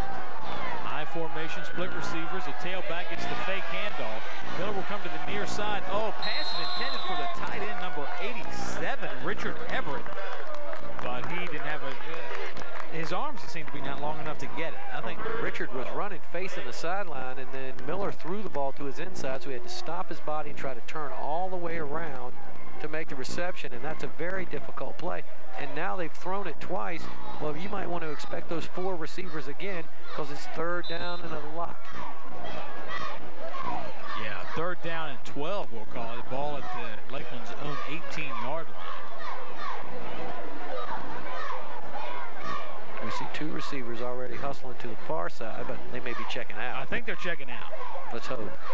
And in fact, checking out for Lakeland is Denzel Mack, whose number we've called a name, and Richard Everett, the previous tight end that was the intended receiver on the previous play. Shotgun. Shotgun here, 3 receivers to the far side, 1 to the near. And the center just, Rich, the center just moved. We saw number 30 for the Hickory Hawks, Vernillo, faked the blitz, and the center just On the offense. Delay of game. 5-yard penalty. Wow, was the call. Give you third down. Delay of game. Delay of game. So that will now be, ooh, my Lord. 4th and a boat ride. Oh, no, 3rd and a boat ride. They didn't lose down on that. What do you think, 3rd? 18? 18 or 19, yeah. It's called It's a short 18. boat ride. Well, For you. well, I have a small boat. You save the boat rides for usually. Usually longer than that, but Yeah. see, tonight I only have a rowboat. And I'm not rowing any further than that. I'll catch a ride with Greg Jennings in his powerboat. Gonna punt it away. Oh, gonna air it out, 3rd and long.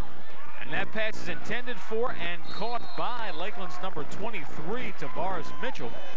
And you know, out of the shotgun formation, a relatively short pass, the pass itself, Mickey, maybe 8 yards. So what that tells me is not a lot of faith in the offensive line to keep the pressure off. Wanted to get rid of it quick, and then Ron Almost, you know, Lassiter. almost a little screen pass right there. Ron Lassiter able to make the stop, because why not? You're going to give them 7 or 8 because Yeah. they needed a boat ride. Right, they did. And now a tricycle ride on 4th down. They're going to kick this away, 4th down and 8. Last kick was a low line drive. One single guy back for the Hickory Hawks. Number 2, Nathan Davis. The kick is high and short. Ball will bounce at the 40 and then kind of roll around at about the 43. And Hickory will have great 1st down field position. 1st and 10 at the Lakeland 42-yard line. So the missed field goal does not come back to haunt the Hickory Hawks.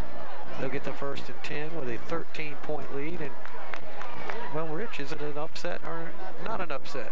Oh, I think it is so far. I mean, I think most people expected Lakeland to come away with this win. But I also think a lot of people thought that Hickory, you know, had a legitimate shot. If we take a quick glance and see that the Virginian Pilot, however, picked Lakeland 26-13. Well, they're about 26 points off at this point. In the wrong direction. Yeah, you're right. You're exactly right. Oh, this could work. Yeah, actually with the carry right there for the Hawks, Nathan Davis. He comes to the near side. I think he'll pick up about 8 or 9 yards on that play. Coming to the near side, but pretty good pursuit from Stephen Parsons of the Lakeland Cavaliers. Just a quick pitch to Davis. Got Gordon and Kerr out front blocking for him.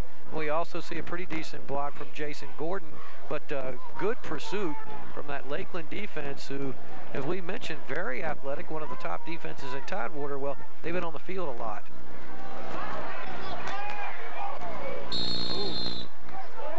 And Carry this time. I believe it was Robert Kerr. I think that was Robert Kerr again. We'll see who gets up from the bottom of that pile, and indeed it is. He's able to pick up a few yards, but still not good for a 1st down. So it's going to be 3rd down and 3. Big call here for Joey Hammond and the Hickory Hawks.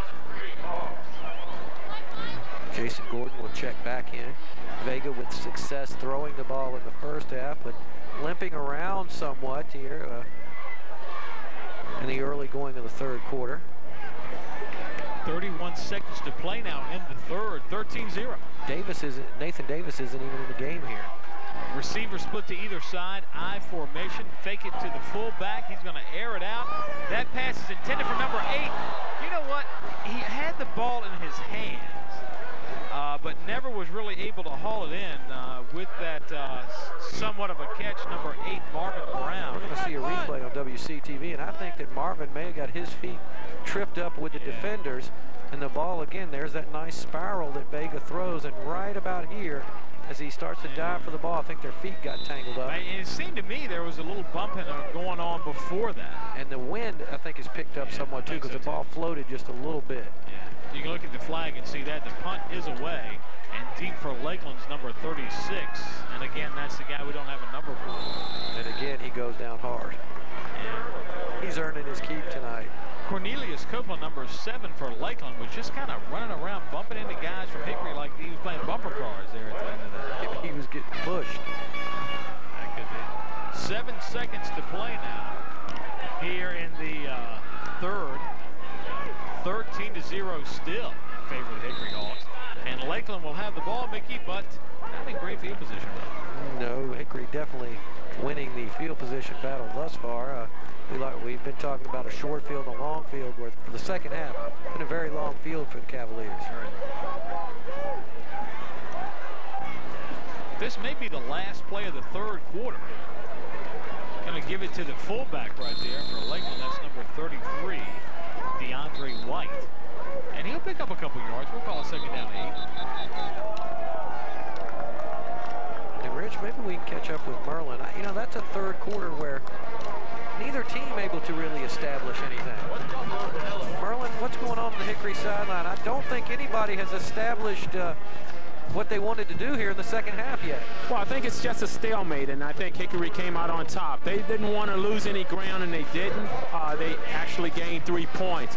But again, we see a stagnant Lakeland offense that's, you know, that's been their dilemma all year, trying to solve that. At least for the past 2 years, they haven't scored. You know, they only scored 7 or fewer points 5 times last year, and this year they're still having those offensive woes. Merlin, I got a question for you. Last week we talked to, or you talked to Coach Palmer of Great Bridge at the end of the game. He said in the second half it seemed like that Oscar Smith was trying to win and they were trying not to lose. Do you get the feeling out of that Hickory may be sliding into that trying not to lose mode? Well, I just think they want to just keep things you know, as is. They don't want to turn the ball over. Lakeland right now has not done a great deal to threaten them, and as long as they keep Lakeland down deep and pinned back in their territory, I think they feel safe. And they just want to play the field position game, maybe kick 1 or 2 more field goals, or maybe score a touchdown to put this one away. Thanks, Merlin. And, you know, that's a good question, Rich, and I think that Merlin's the answer's saying yes, basically. Yeah, I think Merlin's saying they're trying not to change things. They're easing up just a little bit, saying let's not make the big mistake. As that pass across the far side, complete to Kevon Hill from Travis Miller. We see Travis Miller right on the money there, so it will be a first down. Bill Little and Kevin Curlin, the chain gang on the far side, will move the chains. It'll be 1st and 10 from the 31-yard line of the Lakeland Cavaliers. They trail by 13 points early going in the 4th quarter. Mickey Irving and Richie Babb upstairs. Merlin Vaughn down on the sideline. Mackey Stats in the house, burning the ink over there. 1st and 10 from the 26-yard line off the left side. On the carry for the Cavaliers, Tavares Mitchell. He might gain 1 or 2. Rich, at what point, if you're Lakeland, do you say, okay, I've got to start getting a little more aggressive offensively? Well, you know, at this point, Mickey, they're only 2 touchdowns and extra points from taking the lead. But as Merlin mentioned, they have had trouble scoring points the last 2 years. Well, I mean, and tonight is a perfect example of that, because they've scored none. So that's true. I don't think it's quite time to start taking huge chances, but you might try to see if you could establish something by doing something a little different. And they're going to air it out again, trying to throw it over Gordon's head on a little timing pattern. It'll fall incomplete. Ball intended for Kevon Hill on the far side. We got a flag down. Now the question is, did Gordon hold, or did we have a little push off from Kevon Hill? And from up here, you see Joey Habit. He has the same question. And you're going to get to take us through the replay here, Mr. Bell. On Channel 48, we'll see. It's hard to tell there, and I think we're following the ball on the replay, so it may be hard to tell. That just looks like good coverage to me, but hard to tell. So it will be against the Hawks.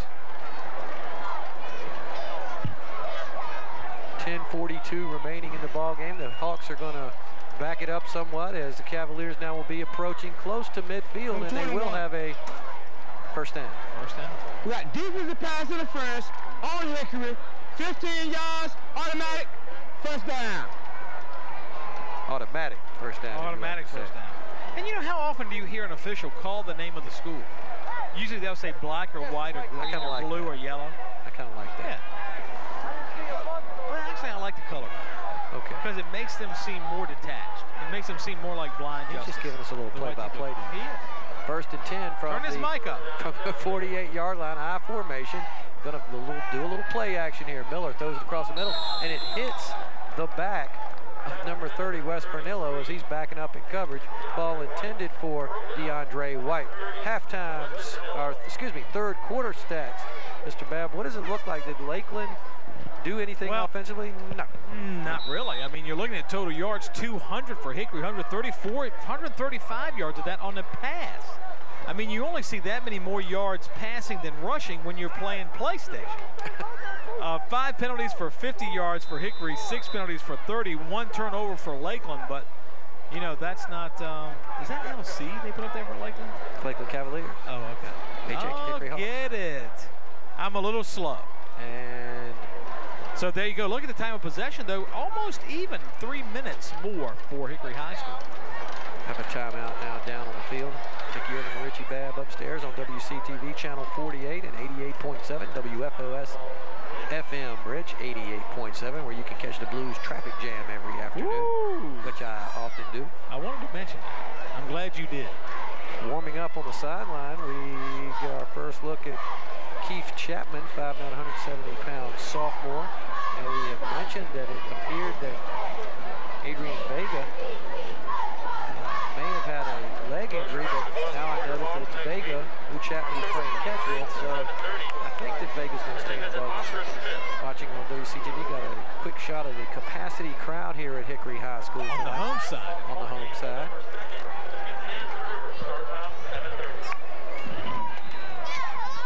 So it's 2nd down and 10 now from the, we'll call it the 48-yard line of the Lakeland Cavaliers, and they'll go out of the shotgun with Travis Miller. The junior will set things, 2nd and long. Good snap, quick drop. Pressure from the Hawks. He steps up across the middle, off the fingertips of the big tight end, Richard Everett, 6'2" junior. It's going to be 3rd and 10 now. The problem there, a couple things for Lakeland, probably primarily a little bit overthrown. If he could have dropped that into his arms, he did have a step on the defender. Was it because of the pressure from the that was their second defense? problem that I was going to say is the Hickory defense is all over him. That defensive line is getting penetration and quickly, and it's not, I don't think, as much an issue of power as it is timing. I mean, as soon as that ball leaves the ground, Hickory's moving. And I don't know what sign they're keying on, but it's being very effective for them. 3rd and 10. From the 48, out of the shotgun is Miller. Miller gets the good snap. Pressure, but they're going to air it out on the timing play. Going down the sideline, looking for a flag, was number 3, Kevon Hill, but not going to happen. Back on coverage, Nathan Davis, along with Jason Gordon. How you like that spelling of Kevon? I like the K-E-I-Y-V-O-N-N. Kevon. Kevon. And it shall be Kevon. Kevon and the Cavaliers are going to be forced to kick it away here with a 13-point lead, 10:22 remaining in the 4th. Well, unless they fake it. You know, for Lakeland, an unfortunate series of events. You have a team that's had trouble scoring points, as Merlin pointed out, against a team whose defense is really in top form. Miller struggling a little bit, Rich, throwing the ball. Yeah, well, after this play, I'll tell you about it. Davis is going to get out of the way of the punt, a wise thing to do. It'll take a Lakeland roll way down to about the 12-yard line, where the Hawks will start 1st and 10 at their own 12. From Bob Mackey of Mackey Stats Incorporated, you were talking about Miller is struggling. He's thrown 8 incomplete passes, 1 interception, and only 5 completions.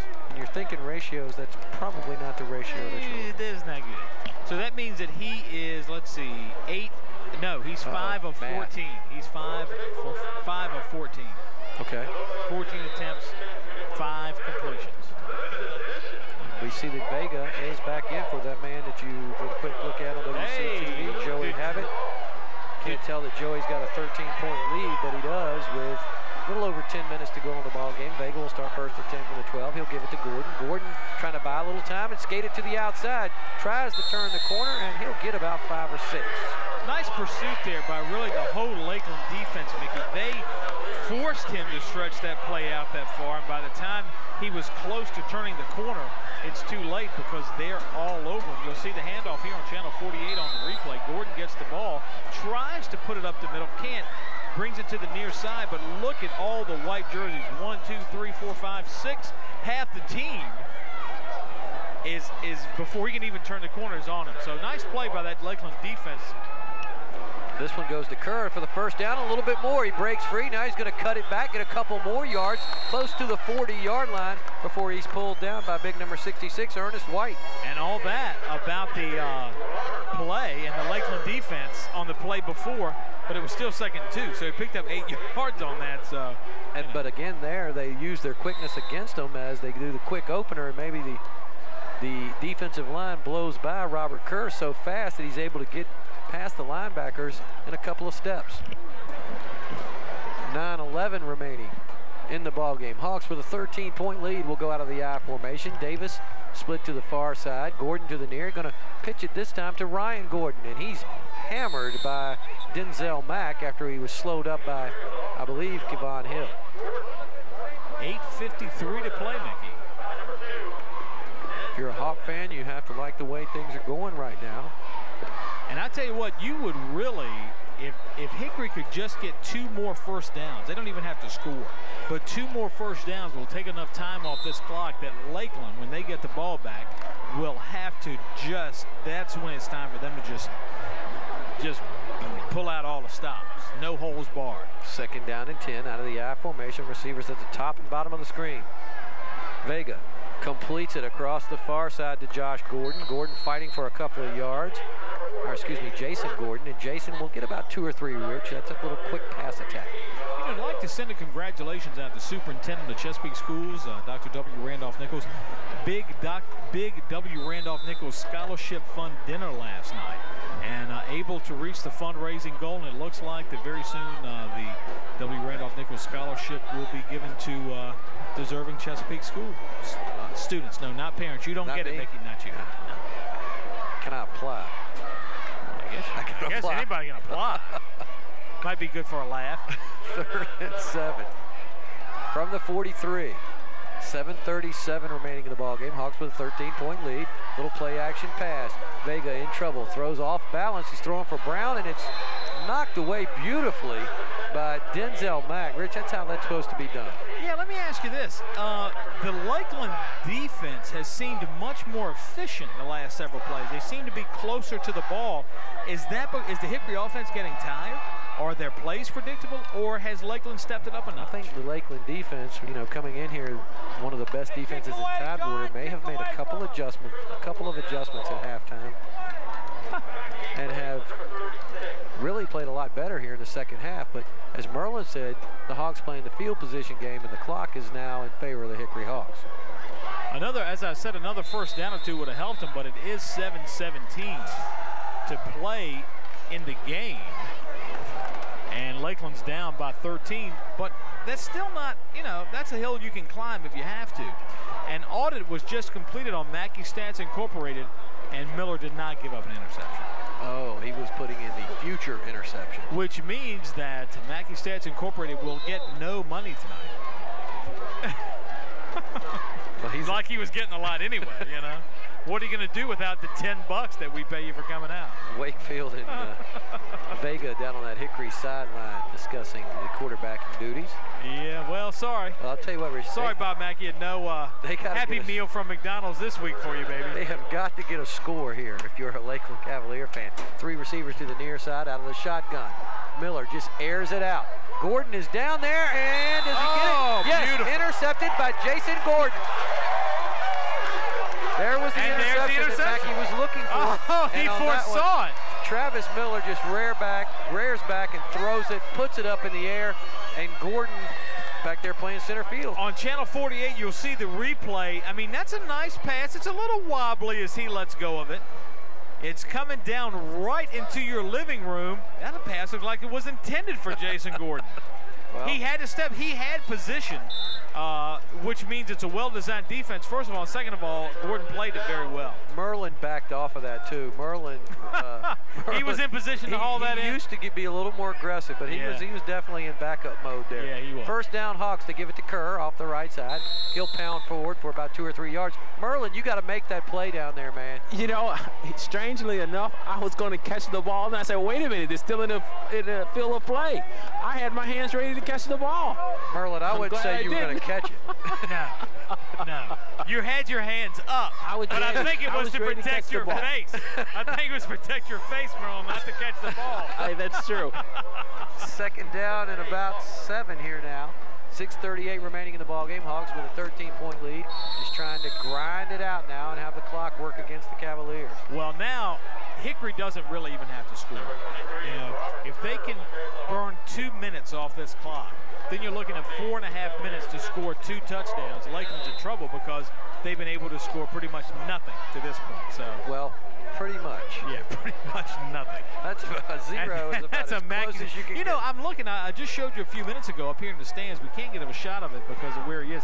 But there's a fellow up here on the top row that has a hard hat on, a silver hard hat on, with the exact same design as the Hickory Hawks helmet.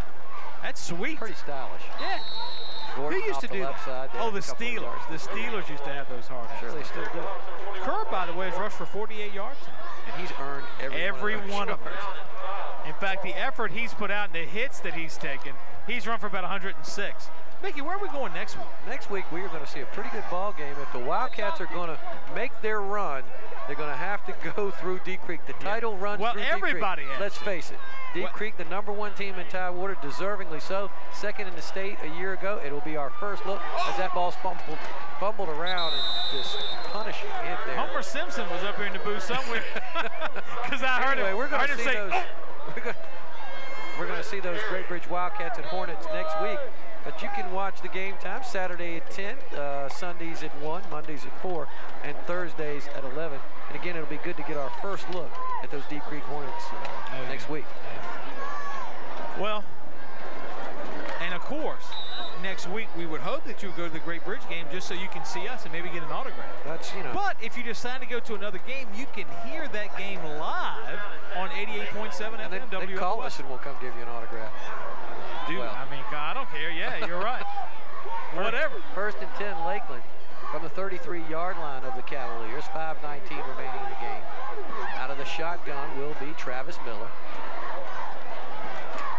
Looking to throw. Steps up in the pocket. Now he's forced out of the pocket. Still running, and that's about as close to intentional grounding as you can get. Captain Video, our engineer on Channel 48, told me that last week after halftime we were a little slow. We needed some caffeine. I think we must have had some. I've got caffeine. Caffeine right here. A little instant Pepsi. That's right. 5:10 to play in the game. Hickory with a 13-point lead. The whistles blow and the clock will start at the snap. Second down 10 for Lakeland, their own 33-yard line, Mickey. Taking a little break. I'm back. Lakeland in serious trouble. Down 13. Out of the shotgun. You know, you're having too much fun, dude.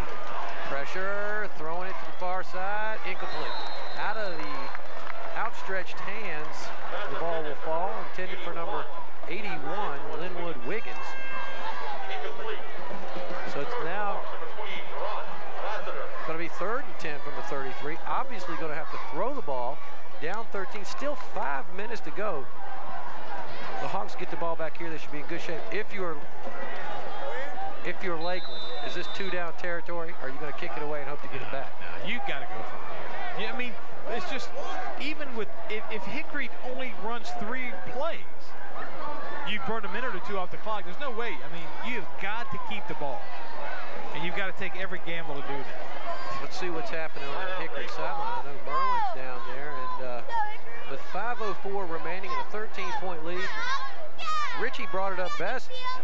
Merlin, really 2 different attitudes from Hickory. Just they're comfortable with the lead. They just want to maintain it at this point, it appears. That's right, and I don't think you're going to see them put the ball in the air anymore. What they want to do is what Richie said.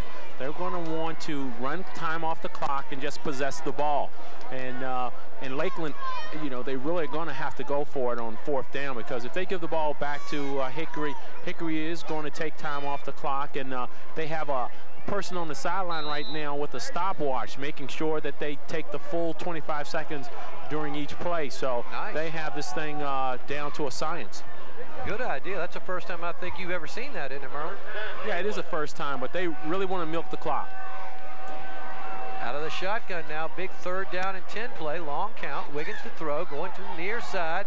Gordon is there. Ball intended for Linwood Gilchrist, going to fall incomplete. And let's see if Merlin's right. I believe he's going to be. They have got to throw this ball again. Inside 5 minutes now. 4:58 on the clock.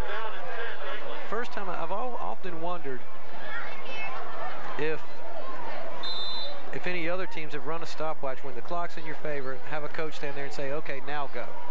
Stretch it out as long as you can. You don't want to risk a snap and a fumble. No. Take time off the clock. We see they can do it in the NFL just by simply looking up in the end zone and seeing the game clock, but it doesn't happen here. No, Not at the high school level. Not. 4th down and 10. Big play. Wiggins. Long count. Quick drop across the middle, and it's complete for a first down. Complete to Denzel Mack. Miller, by the way, 1 incomplete pass tonight, 1 interception. 11 incomplete passes. Yes, The ones kind of look like 2 ones would be they hurt me. 11 incomplete passes, 1 interception. That was audited, but then later came back, and then 6 complete passes. So let's see, 11, 17, 18, 6 of 18. Another completion, good for about 9. As we see the Hawks now, when you see the prevent defense a lot of times, I don't know if they're in a prevent, maybe Merlin can find out what's going on. You soften up and the team drives the ball down the field. Merlin, are you under the impression that they're in the prevent defense right now? Probably not. We'll check, I guess not. We'll check with Merlin right after his play. It doesn't look like they're in a prevent, but they're definitely playing a little soft right now. But that ball's batted and knocked down.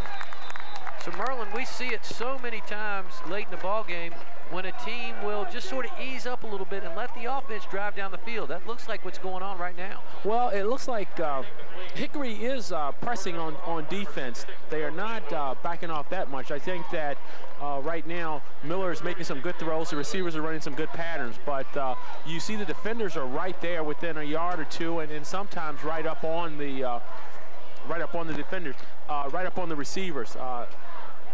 Hickory is not running a prevent defense. What they're trying to do is they're just trying to hold on right now and make sure that they don't get beat deep and for any quick scores. 4:03 remaining, 3rd down and 1. So the Cavaliers will just let Miller run forward for the first down.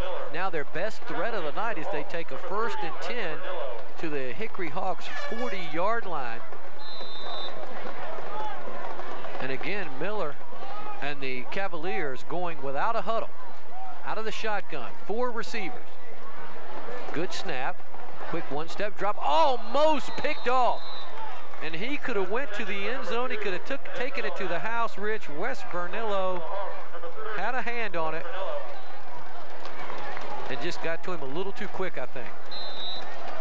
Plenty of protection actually right there. Not a lot of rush on the quarterback, but the pass gets away. And that's incomplete, but you're exactly right. Almost picked off. 2nd down. That's how the prevent defense, by the way, is supposed to work. Well, they're not actually lining up in a prevent, but they are preventing. It looked like they were backing off of them a little bit. 2nd down and 10.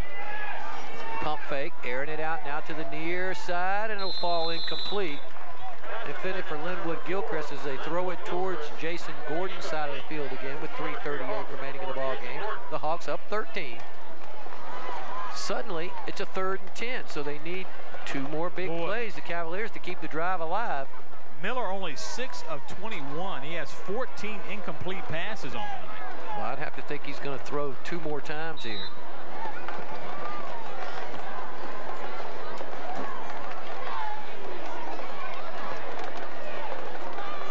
As the Cavaliers will break the huddle here.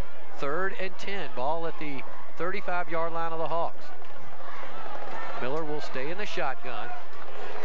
4 receivers. 2 to the far and 2 to the near. Good snap, quick drop from Miller, steps up, going for the end zone. Throwing towards Ryan Gordon, a couple of pushes and shoves, and ball well overthrown, almost out to the track. Well, so it's going to be 4th and 10. You got to give credit to Lakeland's number 81, Linwood Wiggins, on that play. He's spinning around out there. He's a contortionist almost, trying to bring that ball in. But not, and even if he had, he was out of bounds. Play of the ball game right here on homecoming night for the Hawks. 3:30. This game's pretty much over. trying to pump up the Hog fans. It looks like some of them have filed out. Yeah, the big crowd has started to file out here with the 13-point lead. The incomplete-o-meter. The incomplete-o-meter. From Bob Mackin is up to 15 for a Lakeland quarterback. Number 15, Travis Miller. Incomplete-o-meter. I like that.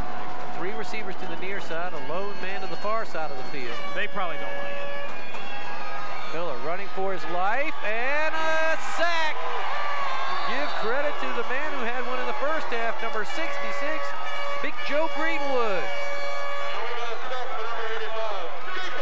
Take a look at this replay here on Channel 48. Doug Kleben on the stop. Back to pass, he gets a good block, steps up into the pocket. Actually, you usually don't hear that, but a pocket was created. And then all you can say is the black jerseys, the Hawks start to swarm, and they're all over. The Hawks are circling.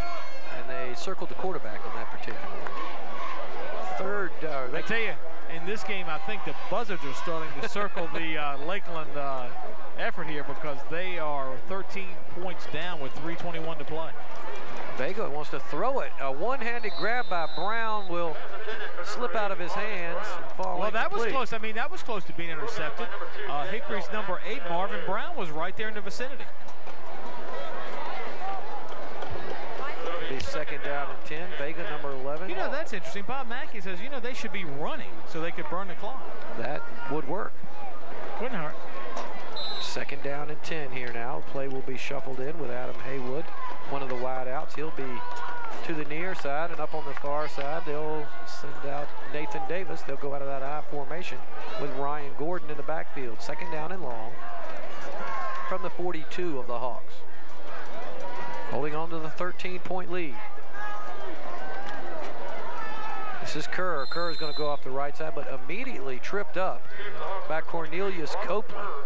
So now the Hawks looking at a possible throwing situation with a third down, and we'll call it 9. They'll send in Jason Gordon with the play. He'll give it to Vega. Coach Joey Habit with a big call here. Yeah, no doubt, because you just want to keep the ball as long as you can. 2:48. He really doesn't have to keep it that much longer. I mean, about 2:48 would be good. Well, but Lakeland's going to have trouble scoring 2 touchdowns with 2:41. They're going to. I mean, they haven't been able to score one in let's see, 24, 36 minutes plus. Did Hickory take too much time off the clock? In fact, Lakeland hasn't been able to score in 46 minutes. Let's see. So there's really no reason to expect they could score 2 touchdowns in 2. Good game on the offense. Out penalty, still be third down. Third down and 15 now. And they are trying to burn up the clock now. I don't think they're upset about that delay of game penalty. They may run it up the middle and try to punt it away and keep them deep. Yeah. You know, that's no lie. I don't think that's a lie. No, not at all. 70 yards for Hickory in penalties tonight. Wow. That's a lot. Yeah. And they really haven't had that many, so they've been pretty, what, they had 8 penalties? And it looks like Vega now changing the line, changing the play at the line of scrimmage. He wants to throw it. He wants to throw it to Davis. It's batted up. Davis comes back and makes the grab, or it could have been an easy 7 points for the Lakeland Cavaliers. The ball batted straight up in the air. Very easily could have been picked up by Lakeland Cavaliers, but Davis does the right thing, runs back through the ball, grabs it. He was immediately hit. So it's going to be 4th and about 20 now. Well, about 16 or 17 anyway, with 2:06 remaining in the ball game. Hawks just need to get this punt off, and they should be in good shape. Great kick from John Anderson. Boy, look at that hang. Fair catch called for, and let me tell you, Hickory was very close to running into the kicker there was Adam Haywood, or excuse me, running into the receiver on a fair catch was Adam Haywood, but he was able to dance around, and the Cavaliers will start 1st and 10 from the 35-yard line. Mickey Irving and Richie Babb upstairs on your WCTV Channel 48 game of the week. Good to see Mickey Otley here tonight, Rich. Yeah, he's here with his Virginia Tech coat on. He is sitting just down to we're on TV again. Just to our right is Coach Mickey Otley. That's enough of us. Hello. Merlin Vaughn down on the sideline, and of course we are live. Because you know,